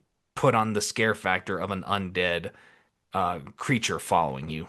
Mm-hmm. And but yeah, that's the best way I can put it is, don't get me Okay. wrong, I love and I respect Bela Lugosi, and to Mm-hmm. me he will always be Dracula. But Mm. I love Hammer's telling of the story better. Okay. Even more reason for me to watch it. Okay. Okay. I Mhm. respect that. I For respect that. sure. But I also love Curse of Frankenstein too. I mean, if I had to rank them, I would probably go Bride of Frankenstein is my first favorite, Curse of Frankenstein is my second, and then Frankenstein 1931. Whoa, that's pretty cool then. Okay. Okay. Mhm. And it's So, funny because when it comes to Hammer films, I didn't really think anything of it because, like I said, my main focus was on Universal. mhm. But I didn't realize, upon doing research, I didn't realize how pivotal Hammer films were to current day um, horror geniuses, and even not current day, but 70s to the 90s. I'm thinking John Carpenter, Yes. Dario Argento, and Guillermo del Toro. Yeah. They were all heavily inspired by Hammer films, and that's something that shouldn't go unnoticed. Exactly. Well, Hammer Studios also, some of the coolest moments from their films are their sets and the way that Mm-hmm. they have a lot of those things. And if you look at a set from Guillermo del Toro, like when I watched Crimson Peak for the first time, I was Oh reminded of a yeah. Hammer film, you know? Oh, absolutely. You Um, see Kronos or the Devil's Backbone. It's all there. I even see it a bit in John Carpenter's work. I don't know if I see it as much in Halloween, but I do see it in The Thing. Oh, the thing, Um, 100%. yeah. 100%. And oftentimes on the TV, as you can see, most of the people are watching old horror films, Mm-hmm. Mm-hmm. which And then you get that vampire-esque feel when it comes to, like, say, Suspiria. exactly, and you have that more gothic feel with a movie like you said, Suspiria. Even though it's Um, witches, I don't want to confuse people, but yes, you know what I mean. no, exactly, the aesthetic is what Exactly, you're talking about. Yeah, 100%. yeah. Mm-hmm. And Hammer really is what took them into the future and really Yeah. modernized horror for what we have today. That's a really great way of So, saying it. It modernized it for sure. yep, and whatnot. And like I said, Peter Cushing. And now, if I had to pick the better Frankenstein, I would say Peter Cushing as well. Really? Yes, Dr. Okay. Frankenstein. Oh, okay. Monster, of course, is Boris Karloff Okay. is gonna win that, but Okay. better Dr. Frankenstein. Okay, Colin Clive was iconic, and I Hmm. absolutely love his portrayal. Peter Cushing brought a whole new menacing vibe to Frankenstein. Like, this dude is evil. Okay. He will act. Peter Cushing's Frankenstein will actually kill people to get his body parts. That's actually kind of badass. It Not is. gonna It is lie. low key. Low Pardon my key. French, but that is badass. It is. It is. It is. And yeah. Again, there I would talk more, but I do not want to spoil it because you need to go watch these So movies. then that is a direct. Oh my gosh! Now I understand why the writers of Frankenhooker went that route. Yeah. It makes sense. You. Ah, okay. I got it now. And but that's really the whole history of Universal in a nutshell, in the Yeah. best way we could give it. Now, a lot of you are probably going to be thinking, "Oh, you left this out. You didn't talk about this." Let me just say something, guys. We love film, we love history, but by no means are we experts. No. No. So, No. No. just know that what we're talking about is what we've gotten through our research, through Hmm. our love of watching the films, and from the basic knowledge we know. Yeah. So, we are not film historians, although I would not mind being one. But also make sure to understand that, we're not we're film buffs, we're not historians. We only know what we know. So if we forgot something, please excuse us. That is our valid excuse. We also don't really have all the time in the world when it comes to recording these. I mean, Yeah. sure, we can go up to the 2 or 3 hour mark, but that's a long time of talking. It So, is absolutely, so but if we did miss a favorite of yours, leave it in the comments or send us a DM so that maybe in the future we do an episode based on those films. yeah, we could do episodes based on those films, and you have to figure Universal spans not just horror, it spans so many other genres Comedy, as well. So romance, yeah, and maybe we'll do something just on Universal themselves, because I mean they are a legendary studio, 1000%. and whatnot. But we wanted to talk mostly about the monsters just for Halloween. But now I want to get Mhm. into the next segment, which is our experience and knowledge with how we got to this point, how we got these Yeah, characters. yeah. So, my friend, I'm going to ask you, and I'll talk a little bit after once you're done. But what is your first memory associated with the Universal monsters? So when it comes to the classic monsters in these classic films, I was actually a really late bloomer. Now, I've been a horror fan since I was in diapers. I was introduced way too early and way too impressionably, or when I was very impressionable, is what I'm trying to say. Yeah. But when it comes to these classic 1930s, 1920s horror films, it Mhm. wasn't until about maybe 3 or 4 years ago that I was introduced to, say, Phantom of the Opera, um, or even knowing about like Phantom of the Opera, and then it wasn't actually, believe it or not, Mhm. until we rekindled our friendship about 2 years ago that I Really? actually sat down and watched the Frankenstein movies. And it No wasn't until way. this year that I watched Wolfman and Dracula. So these Wow. iconic characters have been in a plethora of movies that I've seen in the past, but the originals, I was a late bloomer, and I have to say, within the past couple of years, I was actually introduced to them. Specifically this year as well. I got to see a lot of newer films to myself, as I stated before. You have the Mummy, you have the Wolfman, you have Dracula, you have Dr. Jekyll and Mr. Hyde, and then actually for the first time seeing the 1925 Phantom of the Opera, because I owned the 2004 version, but I'd never Mhm. seen the original. Now, when it came to the Invisible Man, my friend showed it to me one time, but I don't know if I was tired or something, but I just didn't really pay that much attention to it. But I was able to actually refocus these past couple of years and have a good understanding of what these films meant to the legacy of horror. And as a huge horror fan, it sort of felt sinful how late I got into it. But what about yourself? So, my history is a little bit different than yours. Unlike you, who was basically raised and bred through horror. I myself was not really a horror fan when I was a kid. It was something I had to get accustomed to. Mm, So horror when I was young, I hated anything that dealt with blood and gore, because like when I was outside and like let's say I would scrape my knee and it would start bleeding, I associated blood with the pain that was coming from where I hit my knee, where I skinned my knee. And basically, obviously, my mom would do the typical, oh, it's okay. I'll put a band-aid on it. You want me to kiss it better? Okay, you're good. Get out of here. Basically, kind of thing. But I always associated blood with pain.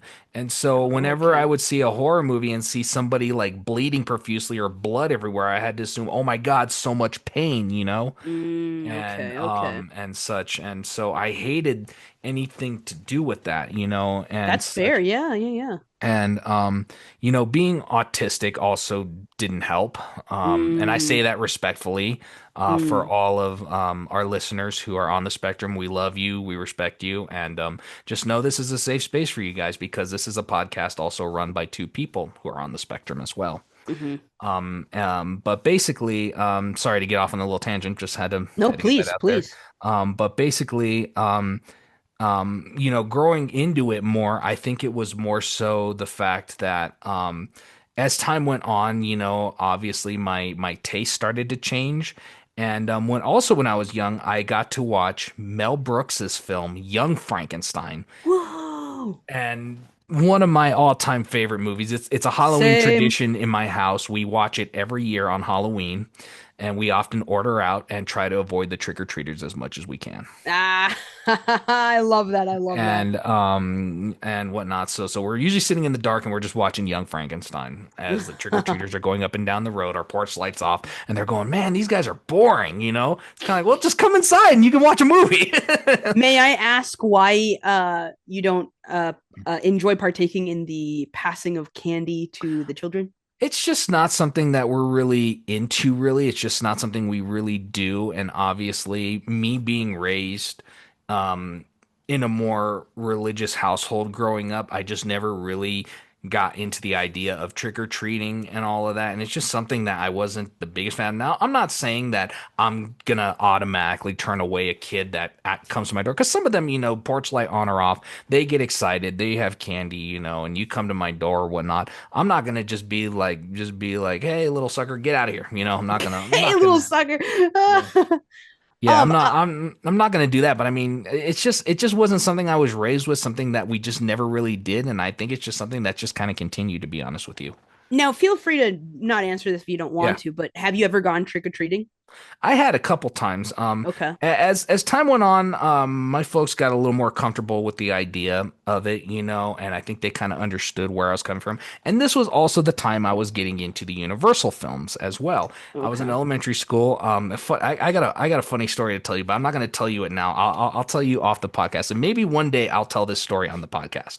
But yeah, yes, I did eventually go trick or treating, and I got to know what it was all about, and it was fun. You know, I had a great time. But after What was your that, costume? ooh, my costume. I am glad you asked what my costume was. It was Dr. Van Helsing from Horror of Dracula, Peter Cushing's Van Helsing. Really? That's awesome. Yep. That is awesome. And that's who I went as that year. And then the following year, I only did it 2 years. And the following year, I went as James Bond. How old were you? I think I want to say, I think I was like 11, 10 or 11. Oh, okay. Okay. Did you go like with family or did you go with friends? I went with friends. Oh, very nice. Very Yeah. nice. Yeah. And we had a great time. And No, that's awesome. yeah. Sorry about that tangent. No, no, I no, no, was no, no, curious. I no, was no. curious. I'm glad you asked. I have no problem talking about it, but Yeah. I'm glad you did bring it up. So I watched Young Frankenstein, and the one thing I knew is that I was scared to death of a lot of monster characters in film. Shoot, I would have Okay. been scared of Godzilla when I was a kid. That's how bad it was. Then I found a YouTuber by the name who goes by the name of Cinemassacre. His name is Mm. James, and he also runs a series alongside that known as the Angry Video Game Nerd, or the AVGN, where he reviews classic old NES games and games from like the Sega Genesis, like really old video games, and he puts a very angry twist on that. Now, are you familiar with the YouTuber The Nostalgia Critic? No, I'm not. Okay. He's kind of in the same vein, but basically their whole plot is they review the games, but they have a very kind of angry presence about it, if you know what I mean. So it's a Okay, very yeah. comical kind of thing. So like when they're reviewing a game or something, like when he's reviewing a game, he might just be like, "This game is a crap load of you know what? I can't believe they would do this." Well, now that we're in the game, and he'll explain the game, you know, pretty calm and stuff like that, and then he'll be like, and then the directions tell us the more you play with it, the harder it gets. What kind of sense does that make? I don't understand what that means. Throws the instructions or something like that. That's his whole persona. Very reactive then. Yeah, Okay. very reactive, and that's his whole persona. He's amazing. He's funny. But every year he ran a series, because he's also a horror movie fan, called Mhm. Monster Madness. Very And cool. Very cool. and 2007 was the year I turned 10. I was exposed to Young Frankenstein. I watched Young Frankenstein. I thought it was a great movie. And then I learned about some of the older Frankenstein films, and I didn't know if I wanted to go back and watch them. Well, when I watched this guy, he had a very comical approach to talking about these movies. And so it kind of softened the effect and made it a bit Mm. more for lack of a better term, comforting to be able to sit through and watch it because he didn't just review Yeah. the Universal films. He did his first year was called A History of Horror, and he went through the history of Oh. horror films. So yeah, he did eventually talk about Halloween, Friday the 13th, the Hmm. Nightmare on Elm Street films, the Texas Chainsaw Massacre, all those kind of films as well. Yeah. And Yeah. this was back in the day before YouTube had a monetization program, so you could pretty much post anything you wanted. So I've seen he, most of my horror movies as a child through part one video, part two yep. video, part three. Yeah, and Shout out to also all the people who did that. yeah, and also they didn't have the biggest. I mean, yeah, they said you can't upload violent and gory stuff, but like for movies, they didn't care, and this Yeah, guy movies didn't don't. either. And that's how I kind of use my way. But sometimes when they'd be showing a brain come falling down or something, he'd be like, well, it looks like Dr. Frankenstein's gonna have a bigger mess on his hand now that he effed up the brain and it's laying in pieces on the ground. Good job, dude. Okay, Something I like see. I that. And see. so Okay. and so he had more of that kind of person. And also he used a lot of profanity. Sorry, mom. I know I shouldn't have been watching that when I was that young, but I did. He'd be saying things like, when Dracula gives you that look, oh, you're effed for sure, man. And stuff like that, like, Okay. or be like, I can't believe it. You just stab him. He's just gonna throw that shit right back at you. Pardon my language, but yeah, he said stuff like that. It was just a bit more comforting having that kind of comedic tone to it. And it kind of eased Yeah. me. I said, you know what? I think I want to check these out. And I asked my mom one day, I said, can we go to um the library? I want to watch the original Frankenstein. My mom said, are you sure you want to watch this? I said, yes. She says, okay. She says, I will let you watch Frankenstein 1931. Wow. I went and rented it, loved it.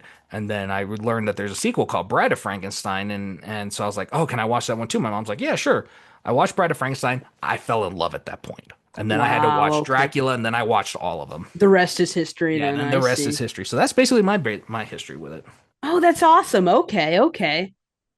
Yeah, and really, that's kind of how I got into it, and that's how I became a horror fan, really, because after that I became more comfortable, probably a little desensitized as well.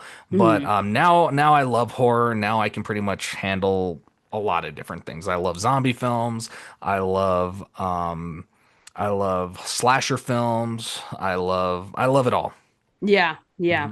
Mhm. Like I said, with my little past history, Yeah. I had seen the iconic characters in different movies. I'll list them right now.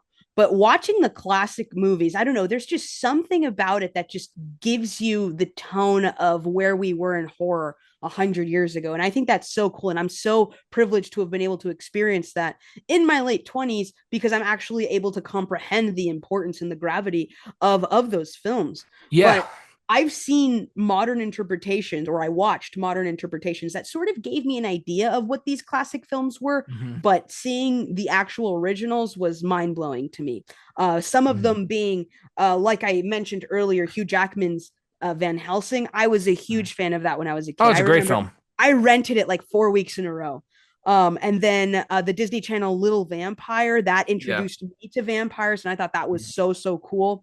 Yep. And then Ed Wood introduced me to who Bela Lugosi was, but obviously it was I think he was played by Martin Landau. Yeah, Martin Landau, Landau. He won an yeah, Oscar for that too. really. I'm Oh pretty sure, well, yeah. hats off to him. And then I also watched Young Frankenstein as well, Mhm. and then The Mummies with Brendan Fraser, Oh, great films. um, The Adams Family. And the only reason I'm bringing The Adams Family in is because I believe that Lurch is heavily inspired. The character of Lurch, Yeah, the his Butler. aesthetic is his aesthetic is heavily influenced by the Frankenstein's monster Oh himself. yeah. I And mean, then the most man doesn't even notably, talk. he doesn't even talk. He goes, That's all you get like out of that. him. Literally. And then Nosferatu, thanks to SpongeBob, of course. Yep. And then one of my personal favorites and most fun, which I watched maybe 3 or 4 years ago for the first time, Yeah. was Billy the Kid versus Dracula. That was Oh, wow. fun. That was fun. I have And then not seen that one yet. I highly recommend it. Okay. I actually rented it or borrowed it from the Flagstaff Library, so I'm sure it's still there. Okay, I'll have to go check it Um, out then. and then I grew up as a very young child watching more so cartoonized renditions of these iconic characters through Scooby-Doo and the Reluctant Werewolf, a pup named Scooby-Doo, and Scooby-Doo Ghoul School. Yeah. Yeah. Yeah, 100%. Yes. And that's crazy to see just how much pop culture has influenced these characters. Exactly. And just seeing that, how relevant they still are to this day. So, one Hmm. other question I just have for you now. I know you were basically born a horror fan, basically. Hmm. Your love for horror goes back far more than mine does, and such. So, did these films in any way impact or change the way that you look at horror films now as an adult? Had I not had an interest in film through film school and whatnot, I don't believe they would have impacted me. But because I am also a fan of learning about the technique, the stylization, the writing, and the interpretation of original um of the what am I trying to say? Uh the original source, excuse me. Sure, yeah, I do appreciate it, but I believe that is due to my already um already fostered interest in film as well, BTS, all of that. But was I not into film? I don't really think it would have brought, if anything, I would have found them sure, very boring. But yeah, because I'm into that, it impacted the way that I appreciate horror nowadays because yeah. of what they did 100 years ago. Um, Mhm. to answer it, a No, I long hear you. story long, it did impact me. For sure. I have to say the same thing. I think it's kind of the same way had I not been a fan of movies and had a love for film and film Hmm. history. I think like you, I probably would have found them boring. I don't think I really would have caught on.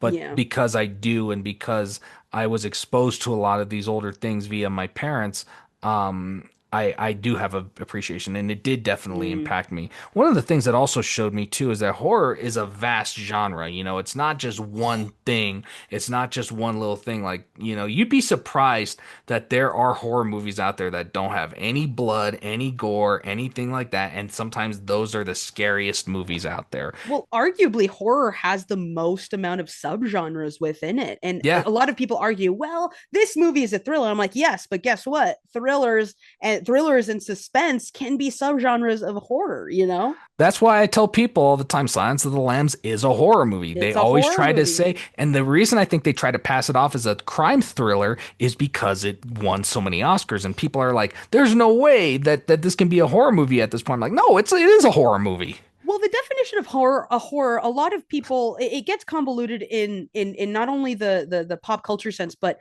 everyone's viewing Yeah. of a movie is so subjective. So a Yes. movie that scares me might be a walk through a walk in the park for you, Yeah. or vice versa.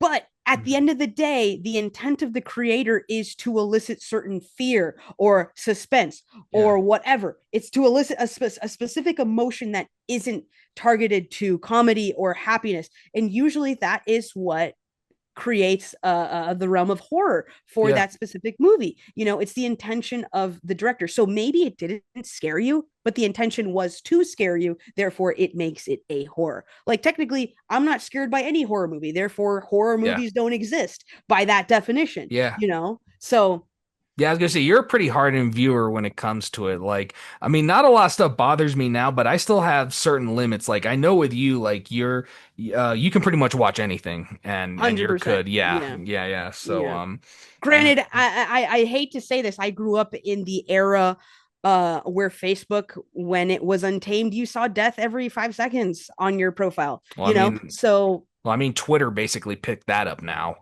yeah, but Um, I no longer use X.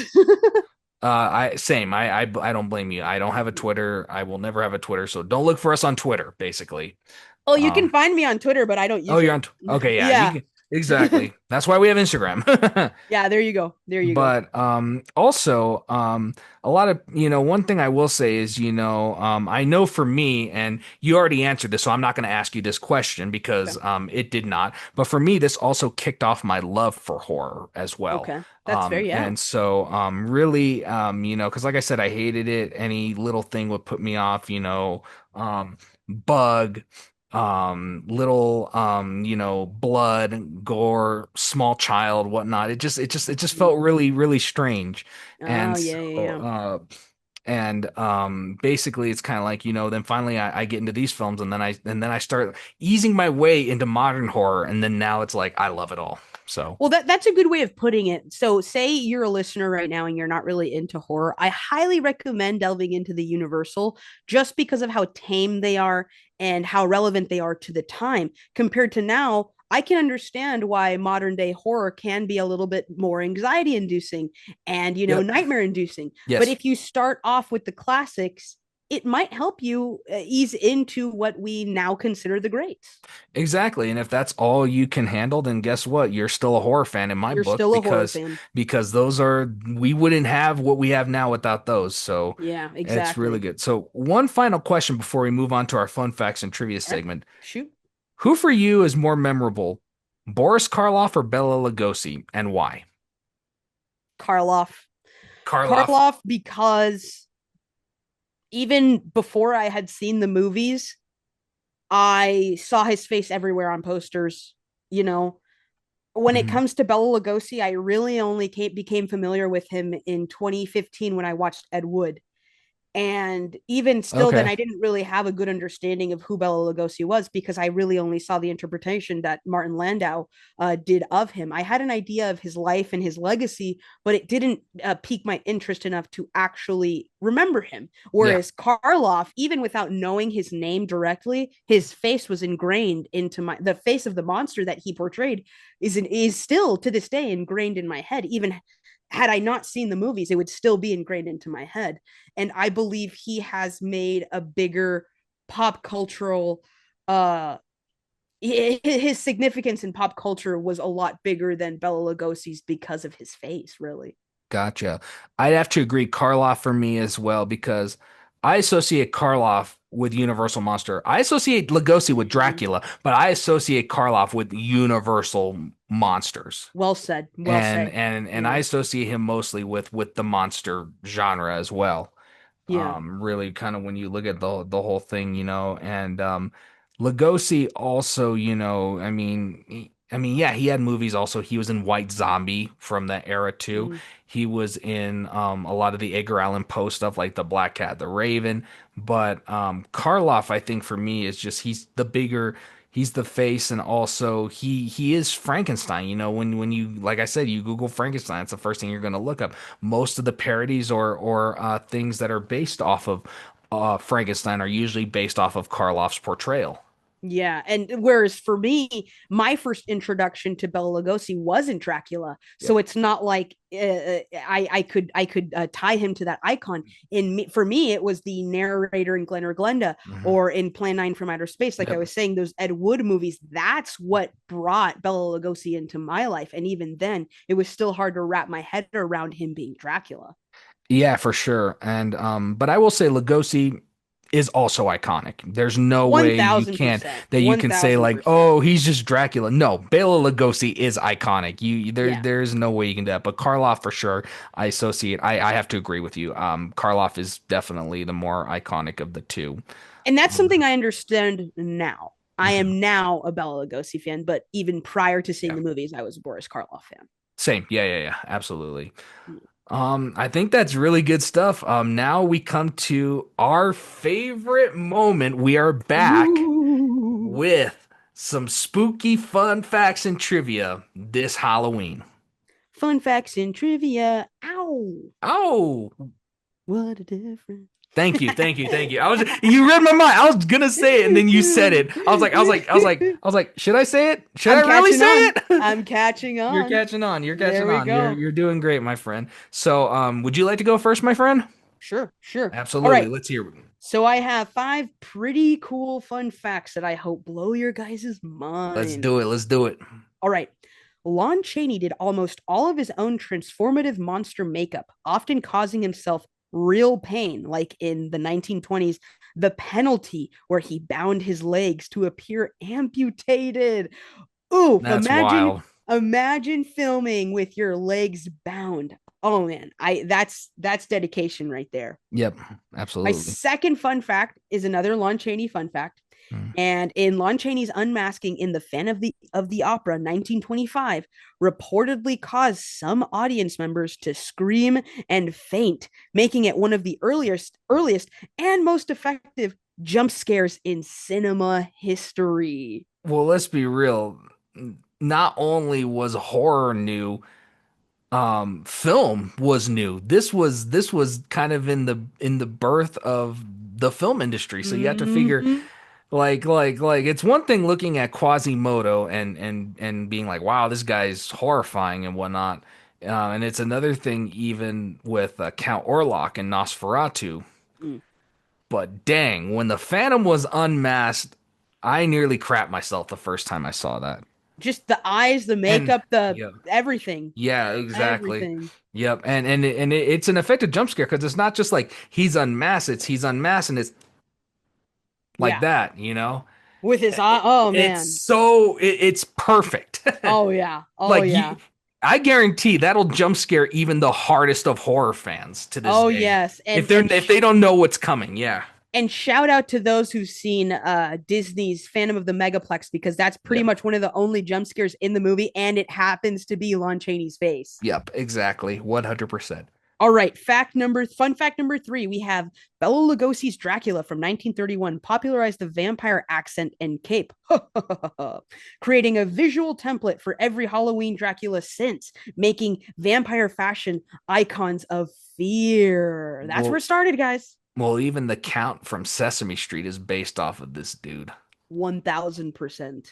If you look at him and hear him, the way he talks, 1000% he's based off of Lugosi's Dracula. The collared cape, the Yes. widow's peak, all of it. 100%. I thought it was great. All right, fun fact number 4, Boris Karloff's Frankenstein's monster in Frankenstein from 1931 was originally pale gray in black and white film, but his flat head, neck bolts, and heavy eyelids made him instantly terrifying. The green skin, which is what I grew up thinking that's what Frankenstein monster Yeah. looked like, actually came out later through colorization and pop culture. Yeah, actually, if you look at colorized photos from that film, even from the era when they would print some of the posters in color, Mhm. even though the movie was in black and white, some of them still had that where the posters were getting printed in color. He's Yeah. not green.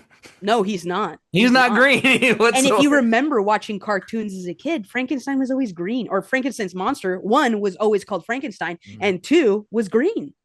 Exactly. And the person we have to give a big shout out to for that look is makeup artist Jack Pierce, who did the makeup Mm. for that. He did it for the Mummy as well.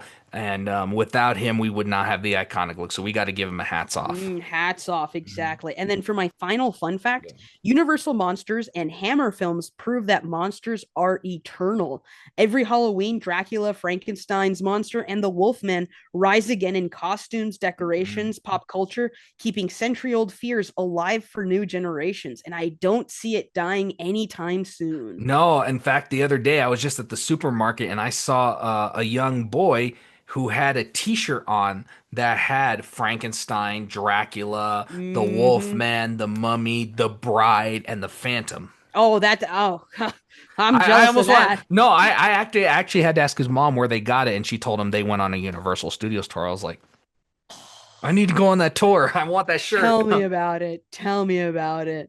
Vacation? Now, let's go. Let's go. We'll do a podcast from the set of Universal Studios itself. Shoot, might as well just live stream it at that point. At that point, yeah, seriously. Yep. But that actually concludes my fun facts and trivia. Or actually, my fun facts, not the trivia part. Awesome. We're about to get to trivia soon. Yes, yes. But fun facts. Okay, I got a group of fun facts as well. So the first one kind of falls in vein of your first one, but a little differently. So the first one that I have is Lon Chaney Sr. did his own makeup for his many roles, including Quasimodo in The Hunchback of Notre Dame and the Phantom in The Phantom of the Opera, which have now become legendary. In The Phantom of the Opera, one of the more painful parts of his makeup, as you mentioned, was the fact that he used a piece of string to push his nose back up to give his face that more skull-like appearance. Oh, man. Oh, can you imagine filming with your nose pinned up? Yeah, like literally it'd be pinned up like this for hours while he was filming. Oh man, I bet that cleared his sinus though. Probably, or it clogged it more. Who knows? Oh, true, true, true. That's a great one. hmm And then number two, Universal's Frankenstein is the thing that introduced the concept of a hunchback assistant. In the first Frankenstein, his name is Fritz. In The Bride of Frankenstein, his Interesting. name is Carl. Both characters are played by Dwight Fry, funny enough, despite them being Oh, two very different characters. And he would not be named Igor until the 1939 film Son of Frankenstein, where he's portrayed by none other than Bela Lugosi. oh, okay. And And then that's where Mel Brooks got the idea of inventing Igor Igor. or Igor for young Frankenstein, and that's where the trope of Frankenstein having a hunchback assistant comes from. Yes, yes, yes. Yep. Okay, that's a great one. Okay. Now this next one. You thought Lon Chaney suffered. You're not gonna know suffering until you hear this next one. Oh man. For The Mummy in 1932, it took makeup artist Jack Pierce 8 hours to prep Karloff in his mummy makeup and wraps. So think about that. It took an entire day just to get him ready to go in the sarcophagus. And then for another many hours of filming, he's lying there just like this. So that's almost like 16 hours on and off, just sitting in a chair, Pretty much. getting your makeup on and off. Wow. And then it also took a long time for him to get that look, even when he's out of the bandages and stuff, that more Mm, rugged look that he has throughout the mm, film. wow. So Okay. yeah, it was a while. So dedication, gotta respect it on both Jack Pierce and Boris Karloff's Seriously. um side. And unfortunately, when Lon Chaney did get to play the mummy and he had to go through the same thing, he actually, from what they said, had like a straw that was feeding him liquor. So unfortunately, he had to Oh, get drunk in order to just play the mummy, which is sad. that But yeah, that's very sad actually. but I just had to bring that up because of you can see just, how it affected the different actors after a while. Yeah. The next one I have is House of Dracula is the only film. Now, in the later years, they started making movies like House of Frankenstein, House of Dracula, which were kind of ensemble pieces for all the characters Okay. to kind of all come together. House of Dracula had four actors in the role of Frankenstein's monster, though Glenn Strange was the main version of the monster in that film. They Whoa. also had footage that came from Bride of Frankenstein, Son of Frankenstein, and Ghost of Frankenstein, which used all of the previous monster characters. Now was that a budget thing?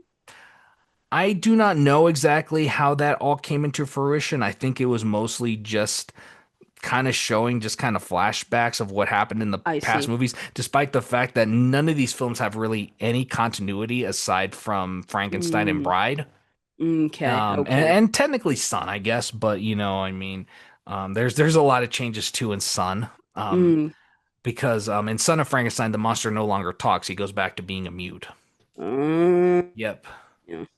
and such. So there's that one. And then the last one I have is Universal nearly stopped making monster movies in 1936 due to a decline in demand. However, it wasn't until a theater owner in Beverly Hills who was struggling to stay in business in 1938, along with The Son of Kong, re-released Dracula and Frankenstein.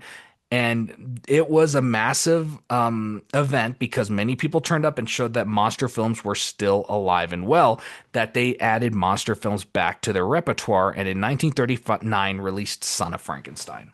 Well, hats off to him. I don't even know where horror would be today without that. That's what I'm saying. Because, I mean, can you imagine if it was only Dracula, Frankenstein, Mummy, Invisible Man, Bride of Frankenstein? Then they're like, all right, we're done. We're done. Yeah, exactly. Oh man. Would Hammer films have strayed into the monster genre? I I can don't tell you right know. now, no. No. No, Wow. they would not have, I don't Oh think, because I mean, man. yeah, I mean those early ones were one thing, but I mean they would not have the big series they have now without them. Wow. So yeah, it's Wow. absolutely. Well, you know what's funny? It's the ripple effect because you have Frankenstein's monster being the icon itself being created in 1931. Yes. Okay, visually. And Guillermo del Toro's is coming out. If anything, it already came out Yeah. this October on Netflix. Well, Netflix, it hits Netflix in November, but it got a Oh, limited that's what it is. release. I was That's so what it is. mad Yeah. that we didn't get that here in flight because I really wanted to watch that in the theater. Oh man, oh Yeah. man, but oh my gosh, 100 years later, a little over 100 years, Mhm. or a little under 100 years later. That's crazy. Yeah, I'm excited for that film. I feel like we can definitely get into that more in our last section because I do want to talk a little bit about that as well. Perfect. So now we got five trivia, and Yes, yes. Now you can take this away since I led with the fun facts. sounds good. Okay, so here we go. First trivia. Let's see if you can get them, and listeners out there, you can try and answer as well. Let us know what you got right. We're always happy to hear from you guys. So Be patient with me because my monster knowledge is not as extensive as yours.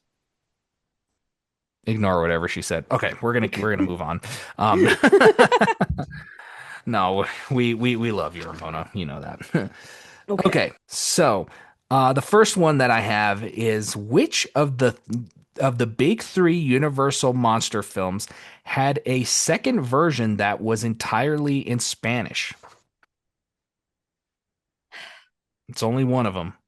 Yeah. So then, just to clarify, the three pillars would be obviously Dracula, Frankenstein, and then the Mummy. Correct? Yeah, because we're talking early 30s, so yeah. Okay. Okay. Perfect. So, I want to say Dracula. Ding, ding, ding. You are Whoa! correct. Let's Dracula had, go. okay, so here you go. Dracula um had a Spanish version of the film with an entirely different cast and crew. It was Whoa. directed by a man named George Melford instead of Todd Browning, who directed the English version. Mm. And they did use the same sets and locations as the original, but what would happen is Bela Lugosi and that crew would film in the day, and then the Spanish actors and crew would come in the night and shoot theirs. So there is a VHS out there of it, and it's often referred to as a collector's treasure because it's an entirely different film, even though it's the same film, but just in Is Spanish. it still called Dracula? It's often referred to just as the Spanish version of Dracula, but yes, Dracula. Whoa. That is cool. And I think that'd be something Oh, you would enjoy for sure. oh, absolutely, absolutely. I mean, it'll teach me a lot of more gothic horror terminology in Spanish Hmm. for sure. Yeah, Oh because man, yeah, and that's one I've been after for many years is the Spanish version of Dracula. well, I'll keep my eye out for it just because I didn't even know it existed prior. Yeah, so yes, you got that right. It was Okay, Dracula. one for Okay, one. Let's okay, go. one for one. You got it. Number two, which of the big three monster films had a line edited out from the original release? Now, for I believe we talked about this when I lived in Flagstaff and I was looking for it on VHS, and I think it's Frankenstein, Yes, with you the are quote correct. with the quote of God. Yes, you are correct. It is Yeah. Frankenstein. Frankenstein actually had a lot of changes made to it, not just this Mhm. one line. But you are correct. Ding, ding, ding. So, um, Frankenstein notoriously cut the line. So it's during the infamous "It's Alive" sequence. After that happens, Dr. Waldman and his friend Victor come to kind of restrain him because he's going crazy. And the line he delivers is, "Now I know what it feels like to be God." Now, in the Hmm. 1931 release, that was okay, but then when The 35 Hays hit, the Code. Hays Code went in, and there Hmm. were lots of people who saw the line as blasphemous, obviously. Yeah. And for those of you who aren't familiar with the Hays Code, it's basically a time where the Catholic Church had too much of a say when it came to what was in movies and what was produced. It was the mix of the church and also the public perception at the time of what Oh, was yeah. deemed Hmm. what was deemed okay and what wasn't, Yes, because even yes. in one of the Hays Codes was you couldn't even say the word pregnant in a film or on Yeah, screen. you couldn't even show a toilet You couldn't show a toilet. or And two people sleeping in the same bed. yeah, that's how strict the Hays codes were for Hmm. so long. Hmm. But anything that was pre-code, you can tell was a lot more riskier. You could tell they were willing to Hmm. do a little more, and you can tell Frankenstein, Dracula, and the Mummy are all much darker films than what would come later. Yeah, absolutely. Even Bride Absolutely. of Frankenstein is like in comparison, and they have some darker moments in that film. Yeah, that's a good point. Yeah, because like I mean, the whole concept in Bride of Frankenstein is go out and get me a heart, and then he goes to that asylum, tackles that one lady down. Well, here's the heart, and you're like, Mm, dang, mm, you're just like, holy crap. mm, And then mm, by the time you get to Son of Frankenstein, you're just like, yeah, that's all thrown out the door. We just got a big old monster now, Yeah, yeah. and whatnot, and then it becomes a little bit more cartoonish, but. Yeah, and but it wasn't until the 80's that it got restored with a cut that I actually own called the restored version on VHS that Mm. restored that line, and it also restored the scene of Maria being drowned in the pool. They also objected to that. And actually, if you watch the censored version, it goes from that to where he picks her up and then it just cuts straight to him running away. And you're just going, "What?"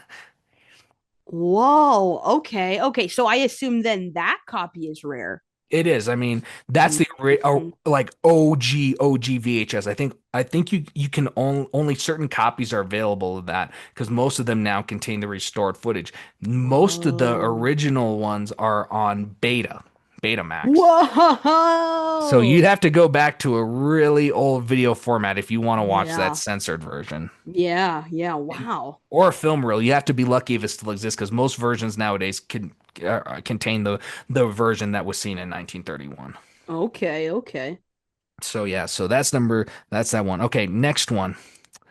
Which Universal actor is the only actor to portray all four of Universal's main monsters? So when I say all four, I'm talking Frankenstein's monster, Dracula, the Wolfman, and the Mummy.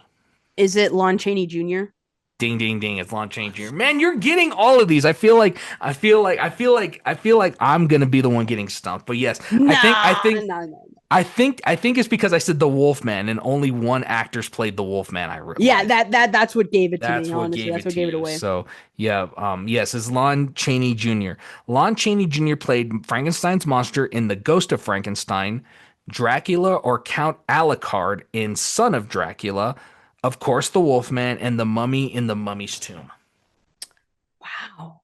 That's a good list to have behind you. I mean, even though he like lived in the shadow of his father, that's still a great legacy he started for himself. Absolutely, 100%. Now, this next one, I don't know if you're gonna get. I will be honest with you. Okay. What is the monster's final line in The Bride of Frankenstein? Oh yeah, there's no way I can get this. There's no way. There's no way. Yeah. Um You just give me your Adios. best. No, I'm kidding. No, definitely. I don't even I'll sound like be something back. Karloff would say. I'll be back. Yeah, right. All Um, right. All right. Blow my mind. we belong dead.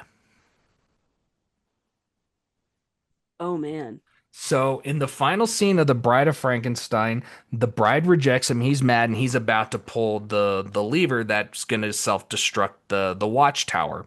Hmm. Elizabeth at the last second runs up and wants him to leave with her, and the monster actually does let Dr. Frankenstein and Elizabeth go. He lets them Yeah. he lets them go because Well, they were trapped originally because of the storm, and then well, obviously he they created the just. bride too, and then Oh yeah, yeah, yeah. and That's then and right. then Elizabeth ran up to the tower to get him, and then he says, "I'm not gonna leave him," but then the monster tells him, "No, go, get out of here." And then he looks to Mhm. Dr. Pretorius and the bride and says, "You stay, we belong dead," and then blows the watchtower up. Oh man, how iconic! How did I not remember that? But that's beautiful. Oh man. Yeah, and yeah, it's one of the most iconic lines. Okay, this last one is also a bit of a giveaway, but let's see. It's a true or false question. True or false? Okay. Bela Lugosi was buried in his Dracula cape. Okay, I'm gonna have to tap into my Ed Wood knowledge just because I don't know too much about Bela Okay. Lugosi. I have a feeling that that's exactly what Bela Lugosi wanted, so I'm gonna say true. You are right. You would not be wrong. Yeah. 4 for 5. Then I'm Yeah, you taking got that. four I'm for taking five. that. It says, despite his feelings from being typecast and kind of having a love-hate relationship with Dracula, when he knew his time was short, he nevertheless asked if he could be buried in his cape that he was in the Universal 1931 film, Oh, and Universal honored that when he passed. I think it was in 1955 around there. Yeah, they buried him in the cape. Oh man. I think it was his costume, but I don't know for sure. I know the cape for sure, but yeah. Ugh.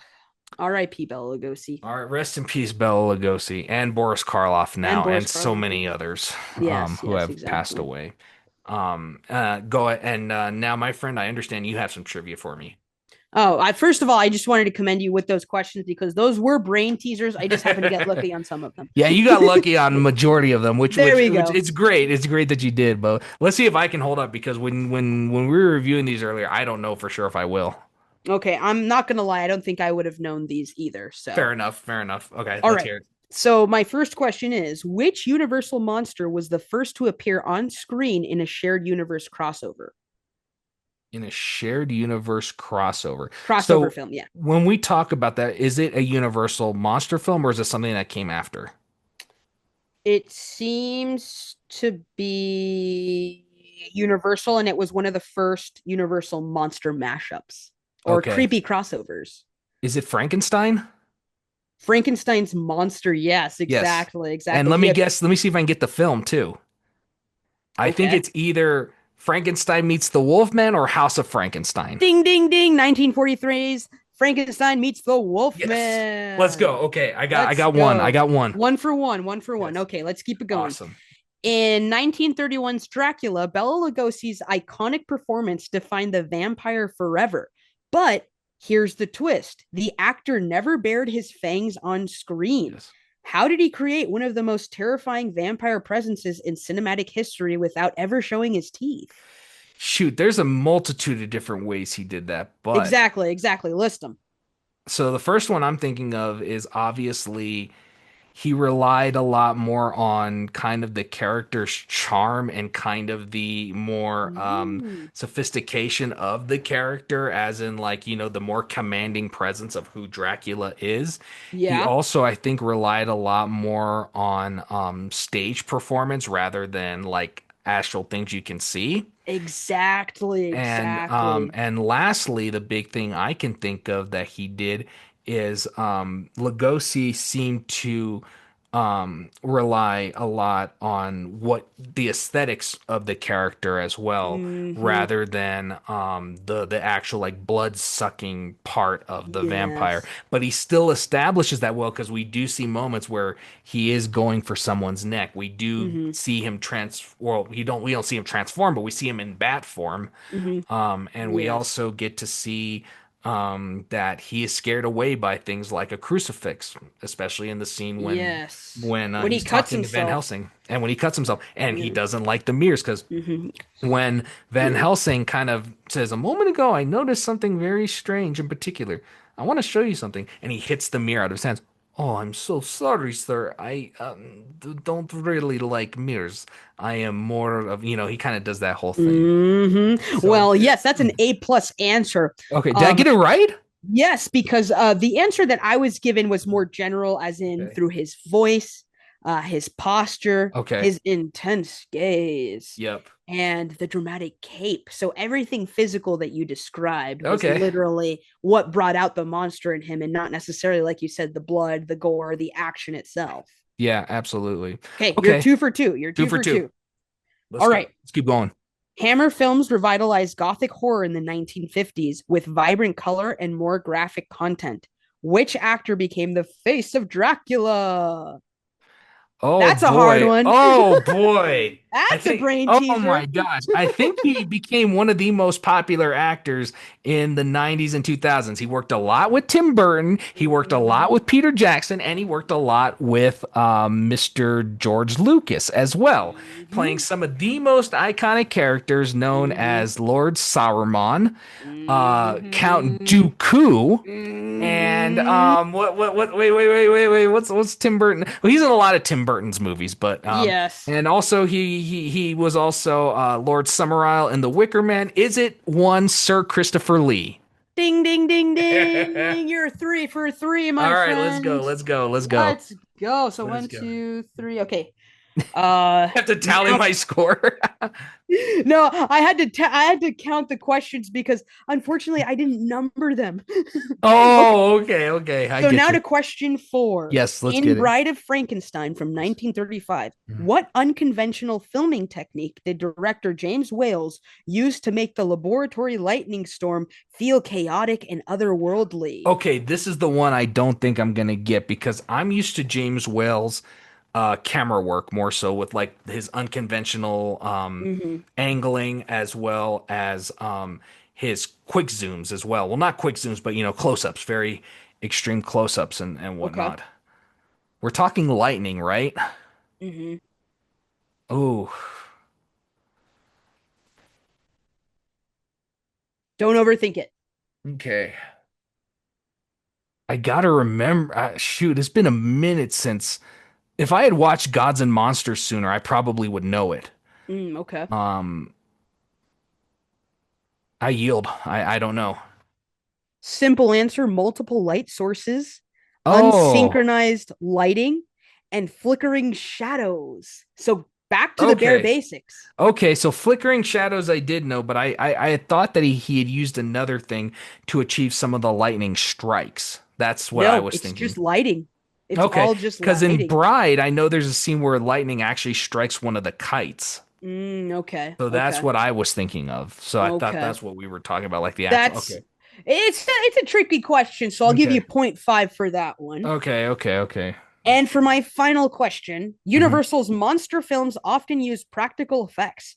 In the Invisible Man from 1933, how did filmmakers create the effect of a fully invisible character interacting with objects and people? I think that easy's pretty simple. It was Black Velvet. Yes, Hmm. and Black Velvet and two more things.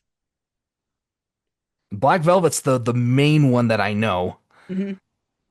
Um,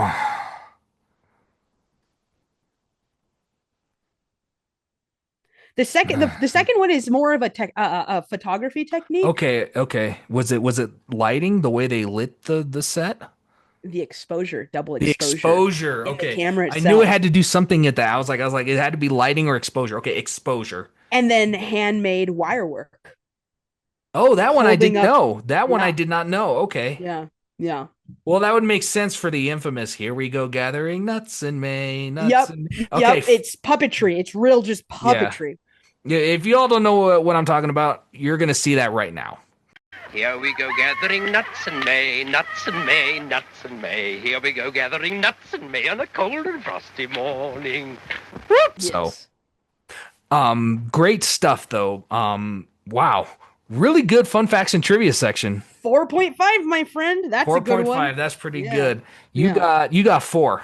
I got 4. I'll take that. I'll take that. Yeah, I was I expecting to would get take four one. as well, but you decided to give me a point on the one I didn't get, I guess. So Well, okay, it was a little tricky. fair. Let's just consider that a trick question then. Okay, fine, fine, fine. Yeah, Yeah. yeah. I guess I can give you 4.52 for The Bride of Frankenstein since I couldn't expect you to know that as well. It's kind of tricky. So you know what? I'll give you 4.5 as well. All right, it's Halloween. We're just giving away It's stuff at this Halloween, point. might as well. But great fun facts and trivia section. But to Yes, wrap up this episode, I think it's only appropriate to talk about the legacy and appreciation of these films and Universal horror in general. And agreed. and whatnot. So really, when I look at how Universal kind of paved the way for horror today, the biggest way I see it, and I'm sure this is something you have as well, it made horror a mainstream genre. 100%. I mean, 100%. I mean, really, I mean, yeah, you can say, oh, Phantom of the Opera and all those films, but like those to me are just horror films. They're just Mhm. films that were out there to maybe scare a few people.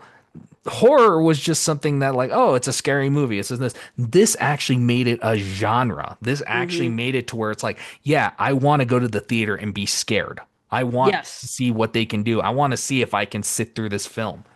They also crossed barriers too, because you had barriers and boundaries societally, because you had these established characters that were in one way antagonists or written as antagonists, but we were sympathizing with them. And Mhm. it was a visual language that we empathized with without even having to, like say, Phantom of the Opera. They didn't have to speak for us to sympathize with him. The monster didn't have to speak for us to sympathize with him. You know, all of these little things are what paved the way to the icons that we know and love today. Michael Myers doesn't say a word, you know, but he's one of the Mhm. scariest killers out there, you know. And without, arguably, without these pillar movies, we wouldn't have Freddy Krueger or Michael Myers or Jason Voorhees. Absolutely, 100%. And also, there's so many other actors associated with Universal that we did not list because of the kind Mm-hmm. of people they played. You have people like Peter Lorre who would eventually show up, and then he would cross over into the mainstream. And Mm. another horror actor who I don't think he was in any of the Universal horrors, but he become one of the biggest names in horror showbiz, Vincent Price. Oh yes, absolutely, Um, absolutely. and so really these films gave way for a lot of these different actors as well to play different roles and characters and such in a lot of these kind of films, you know? Yeah, yeah. And And it really set aside this idea that horror can be magical, but it can also be psychological, and it could also spawn a bunch of subgenres that even today we're still discovering. 100%, you know, and really when you kind of look at horror in the form of all of that, you know, for the longest time horror was just limited to German expressionism and like I said, a few Mm-hmm. early silent films. And now this basically makes horror, you know, the big name that it is to this day. 100%. And now we see that people love to get scared. They love to have their thrills, and especially around Halloween, it's not any more prevalent. So yeah, it was perfect.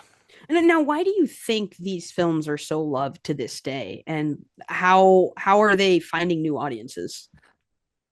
I think for one, like what we're doing right now, talking about it, nostalgia Oh yeah. plays a big role in it because obviously, you know, there's people who are younger than us who love these films and who know Oh who yeah. Boris.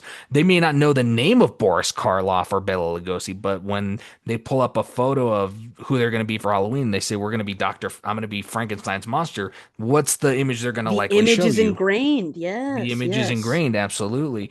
And you know, to this day, these films are still loved, you know, because I think, you know, it's iconic. You know, they become pop culture icons at this point. Yeah, absolutely. And you know, now it's not just the movies. You have stickers, you have t-shirts, you have fan clubs, you have all these different things associated with these characters from movies that are almost going to be 100 years old in about 5 years. Oh yeah. Oh yeah. And you see them not only in the genre of horror, but you see them in children's movies as well, because even though they were meant to instill fear, they're still lovable and they're still relatable and they're still a part of culture, even if it's not associated with the horror aspect.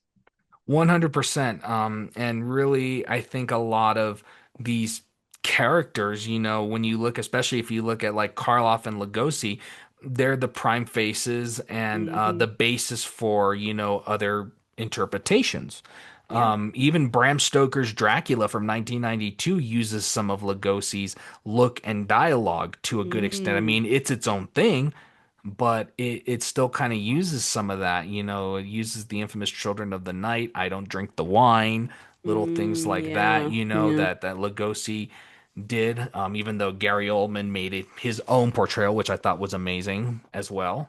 Gary Oldman also being a man of a thousand faces too, like Yeah, Lon Chaney. absolutely, to a very good degree, for sure Yeah. he was.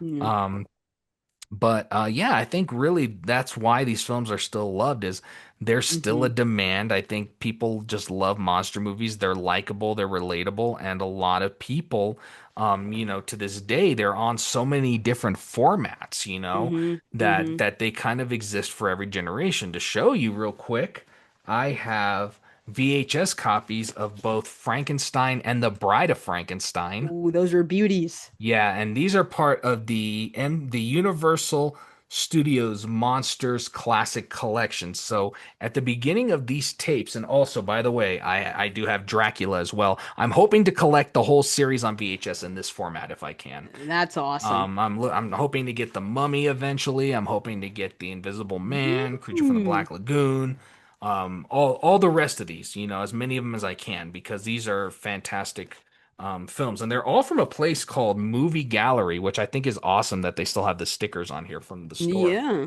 But on those tapes, they had an intro where it'd be like MCA Universal presents the Universal Studios Monsters Classic Collection at the price to die for at only $14.98 each, which I'm gonna is put a that on lot of the money. Instagram. I might put it right here.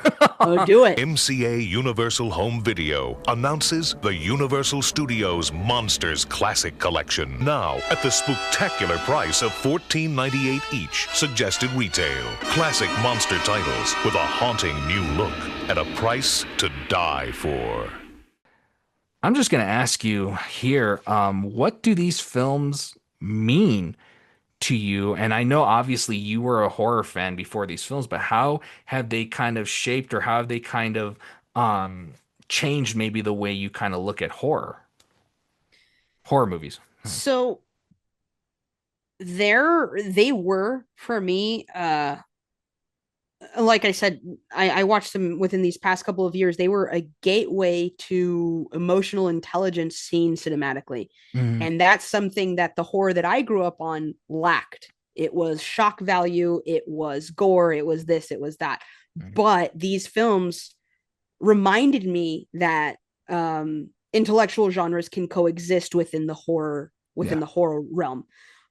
They shaped my appreciation for the atmosphere and the time, especially given the practical effects, the makeup, the acting, all of that. Mhm. It definitely refueled my appreciation for old and classic horror compared to modern.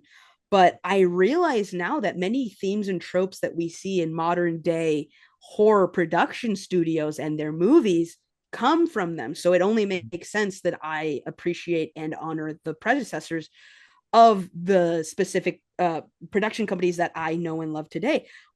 Two of them, three of them actually being Bloomhouse, which did the Paranormal Activity movies Yes. and The Purges, The just to Purge. say Yeah. name a few. And then A24, where you have Oh, Ari I love Aster A24. controlling everything with Midsommar and Hereditary, and then you have Neon with a Parasite, which Yeah. won a plethora of Oscars, and Question, Longlegs, the most recent. yeah. Do you consider um Parasite a horror film? Oh, it's psychological. I definitely think it's thriller suspense. Okay. Um, just because it doesn't dramatize anything in the way that I personally find to fit directly under drama, but because it is a reflection of South Korean society, for a lot of people the themes are horrific, especially Yeah. when it comes to the amount of gore in it, when it comes to the suspense of the underground cellar, True. I when it comes. forgot how gory Parasite was. Yeah, my mom watched it and she enjoyed it, and my mom doesn't like horror, so maybe to her it wouldn't be considered a horror movie. But I feel in my bones that it is new wave horror, and I'm all for it, especially when it comes to dialogue and societal reflections. Okay, absolutely. You see, I always saw it more as kind of like a dark comedy at times. Oh, okay. Parasite, Well, yeah. horror can delve But into the comedic genre as it well. absolutely can. Yeah. But yeah, no, definitely, interesting comparison. No, that's great. And then you also have other independent studios that kind of spawn off from that as well. I Yeah, mean, yeah, well, even absolutely. earlier, I mean, you have like Trauma, of course, which Oh, heck that's a yes, whole yes. nother discussion. That could be a whole Halloween episode in itself, just going over trauma films. Shout out to the people that caught the Toxic Avenger. There we go. slime Yeah. waste bin up there. Yep. Yep. Yeah. Those. Yeah. I'm trying to think. I think there's a few others that came out of the woodworks as well. Yeah, you had Twisted Pictures, Twisted New Line Pictures, New Cinema. Line Cinema. Well, New Line, I think went back even earlier, but they became the House of Horror when they made the Nightmare on Elm Street films. Oh yeah, I mean, if you consider Reefer Madness a horror movie, then I mean, technically, yeah, it was. Yeah. It was supposed to be a horror movie, so it does And trail back then to the and then 1930s. eventually New Line would pick up the Evil Dead films eventually. The Evil Dead, and then Mhm. obviously the house that Freddy rebuilt, pretty much. Yep. And then of course New Line would take on a whole new wave when they made the Yeah, Lord of the Rings films and they became the House of Fantasy. yeah, yeah, yeah, But for sure, for sure. I think for me, these films are the reason that I'm both a horror fan and a cinephile, to be honest. They're the reason I came to love film the way I did because I got to Okay, okay. appreciate how film kind of got started, the early eras of movies and films, and they got me to love cinema and become fascinated by the history and made me want to study more about film. And really, these Mm. films are kind of the reason I chose film as my major in college. Um, Oh, okay, because okay. really, so they hold a much deeper spot. I mean, obviously, I love Citizen Kane, I love The Godfather, I love Casablanca, but these films hold an even bigger spot because none of those would have been some of my favorite films had these not come and shown me what the power of film is. Mm. See, the classics reinvigorated my love for classical horror, but Mhm. horror itself, has just been one of those genres that I feel like for horror lovers, it's life changing.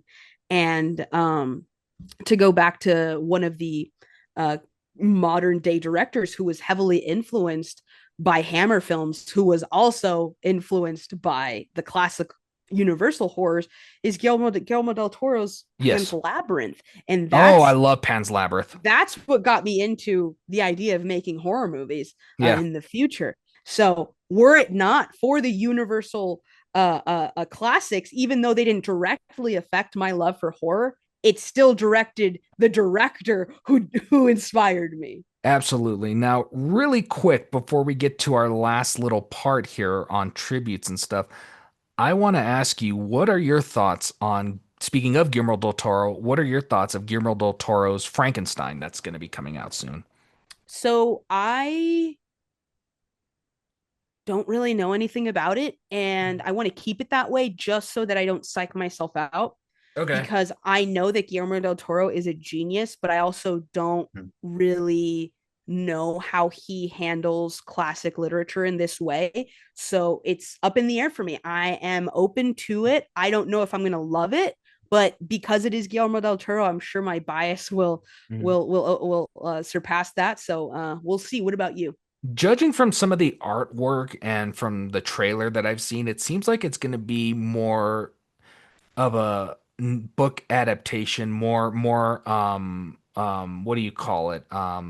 More authentic to what the To novel the was. source, I To the see. I source, yeah, see. from seeing just some of those things. I won't really Okay. get into it yet because I know I don't want to as you said, you want to kind of keep it that way, not knowing a whole lot about it, so I won't give you a whole lot of detail, but I think it's going to be great. I mean, I do like the idea of Oscar Isaac portraying Dr. Frankenstein. I Yeah, can see it. for sure. Jacob, what's the guy's name who's playing the creature? Mm, beats me. Okay, sounds good. Jacob Aroldi, that's his name. He's Oh, it's going to be I don't interesting think I know him. to see that. Christoph Waltz being in it. I'm excited. I love Christoph Waltz. Remind me again who Christoph Waltz is. He's what's his name? Londa in Inglorious Bastards. He works a lot with Quentin Tarantino. Oh, Yeah, and he's okay. also the doctor in Okay. Django. Dr. Yes, Schultz, yeah. So yes, yes. he Okay. works a lot with Tarantino and He's a fantastic actor. he's a Okay, okay. fantastic actor, absolutely. So I'm excited about that. Apparently, I guess Mia Goth and Okay. Fritz Felix Keimeyer are both going to be in it. I know Mia Um, Goth because she was recently in a horror trilogy where it was X, Pearl, and oh yeah, Maxine. yep, exactly, But I yeah. don't really know anything else about her, so that should be Same. I cool. don't know a whole lot about her as well. I Yeah. mean, I And just then know she's a modern scream queen. That's all I know. Oscar Isaac, I really only know him from Moon Knight and from a random Star Wars spin-off from Disney. Yeah, he was in the Star Wars sequels that never really existed. I don't blame Oscar Isaac for that. I blame the No, execs no, of no. Disney, of course. 100%. But Oscar Isaac, he's just a fantastic actor. He's in Yeah. Moon Knight. He's also he's been in a lot of interesting things, and he just kind of sells to me like he could play this kind of a character. Mm. Especially as I've seen him also in A Most Violent Year and what's the other film that I got to? Oh, he was also in Across the Spider-Verse. I forgot too. Oh, he plays Miguel's. Yeah, Miguel, yes. Yeah, yeah. Yeah, so Spider-Man 2099. yep, That's exactly. true. Yeah, yeah, yeah. So I'm excited to see what he does with it. Yeah, And absolutely. Del Toro, to a good extent, I'm comfortable with because he Mhm. has a history of doing gothic horror. I mean, Crimson Oh Peak yeah. has a very gothic overtone with it. Pan's Yeah. Labyrinth has a very heavily gothic overtone in it, and even The Shape of Water, all of Yeah, those yeah. movies. And I love his work. I love what he does, and so I'm confident in it. I just wish I could see it in theaters, but I won't complain. That's I'm fair, still yeah. gonna watch it. Yeah. I'm gonna watch it. I just don't really know how to feel about it until I'm experiencing it. Yeah, exactly. So I'm going to give myself a cinematic experience in my own home. Yeah, exactly, So exactly. yeah, so aside from that, lastly, is there I know that there's also people out there that have helped us along our way on our journey, so I thought we'd just give them a shout out real quick. Um would you like to go first, my friend? Sure. I wrote this down just because I know I wouldn't be able to Do it, remember do it it, given do all it. of our info. Yep. But I wanted to give a shout out to my childhood friend Joe. Um, Oh, from writing horror scripts in middle school, quite literally, like in fifth and sixth grade, and even freshman year of high school, to movie hopping from horror movie to horror movie when we were like 11 or 12, which illegally nice. was not allowed, but we had a good time. I can say that our early love for horror is the reason why I still love it today. And Okay. it's the reason why I'm into film the way that I am. Yeah. We were introduced to a lot of horror at very young ages and very Yeah. impressionable ages. Yeah. But I know that my taste in the macabre wouldn't be where it is without you. So thank you, Joe. Wherever you are in California, thank you. Hey, great job, Joe. Thank you, man. We got to get Joe on the show I know, I one know, of these I know. days, especially if we can Fingers talk about crossed. horror movies and such. And funny thing is, I like how you mentioned you said we watched horror at a young age, at more premature ages. Mm, I may have not been watching horror, but I was watching controversial movies at an age I probably should not have been, like mm. Clockwork Orange. Oh yeah. I'm debating if I How should incriminate myself on that one. how could you not handle blood, but you could handle a Clockwork Orange? That blows my mind, my friend. Again, this was as I started to progress more. This is as I Okay. started, but yes, I did end up watching Clockwork Orange earlier on. One of the early films I saw, believe it or not, at our age I probably should not have was the third Dirty Harry film, The Enforcer. I haven't seen that actually. Okay, fair enough. I don't blame you for that. Well, that one really wasn't that controversial, but I just don't really care for spaghetti westerns, to be that honest. wasn't the But spaghetti western. it wasn't. I thought all the Dirty Harrys were. No, I'm thinking of no, I'm thinking of Clint Eastwood. I'm thinking of Clint Yeah, Eastwood. Clint Eastwood is in those movies. No, in those films, he's a San Francisco police detective that takes the law into his own Okay, hands. no, I'm thinking of the Sergio Leone movies. Okay, so Dirty Harry is a cop movie then. Yeah, it's a cop movie. Oh, I'll have to He's check it like a out then. vigilante. He's a vigilante cop, basically. He's the police officer who he doesn't play by the rules. He'll use any means necessary to save the day, basically, or to And save this the bear. entire time, I'm 29 years old. This entire time, I thought Dirty Harry was a Western. Oh my god! Oh, man. Now if you had said the good, the bad, and the ugly, you would have had that right. But Oh, okay, there we go. There we go. yeah, Okay, yeah, yeah. okay, cool, cool, But cool. no, for sure. But no, I had definitely seen some of the most controversial when I was young. Like you said, I couldn't handle blood, but funny enough, I watched A Clockwork Orange when early. Mm. Sorry, my folks actually never knew about this, so this is gonna be interesting when they hear this. Although it's like, what are you gonna do now? I'm 28 years old. You know, what I mean, it is what it is. But Anyways, the person I want to give a shout out to is none other than Mr. Video game nerd himself, Mr. James Rolfe.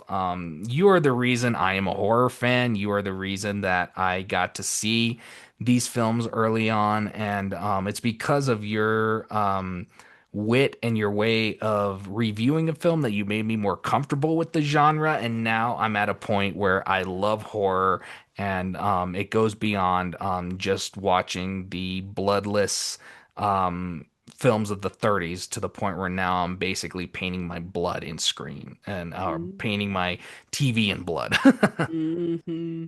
Oh Yeah. man, yes. Hats off. Hats off. So hats off to you, Mr. James Rolfe. I know he stopped doing the Monster Madness full 31 day of reviews back in 2016, marking Okay. the 10-year anniversary.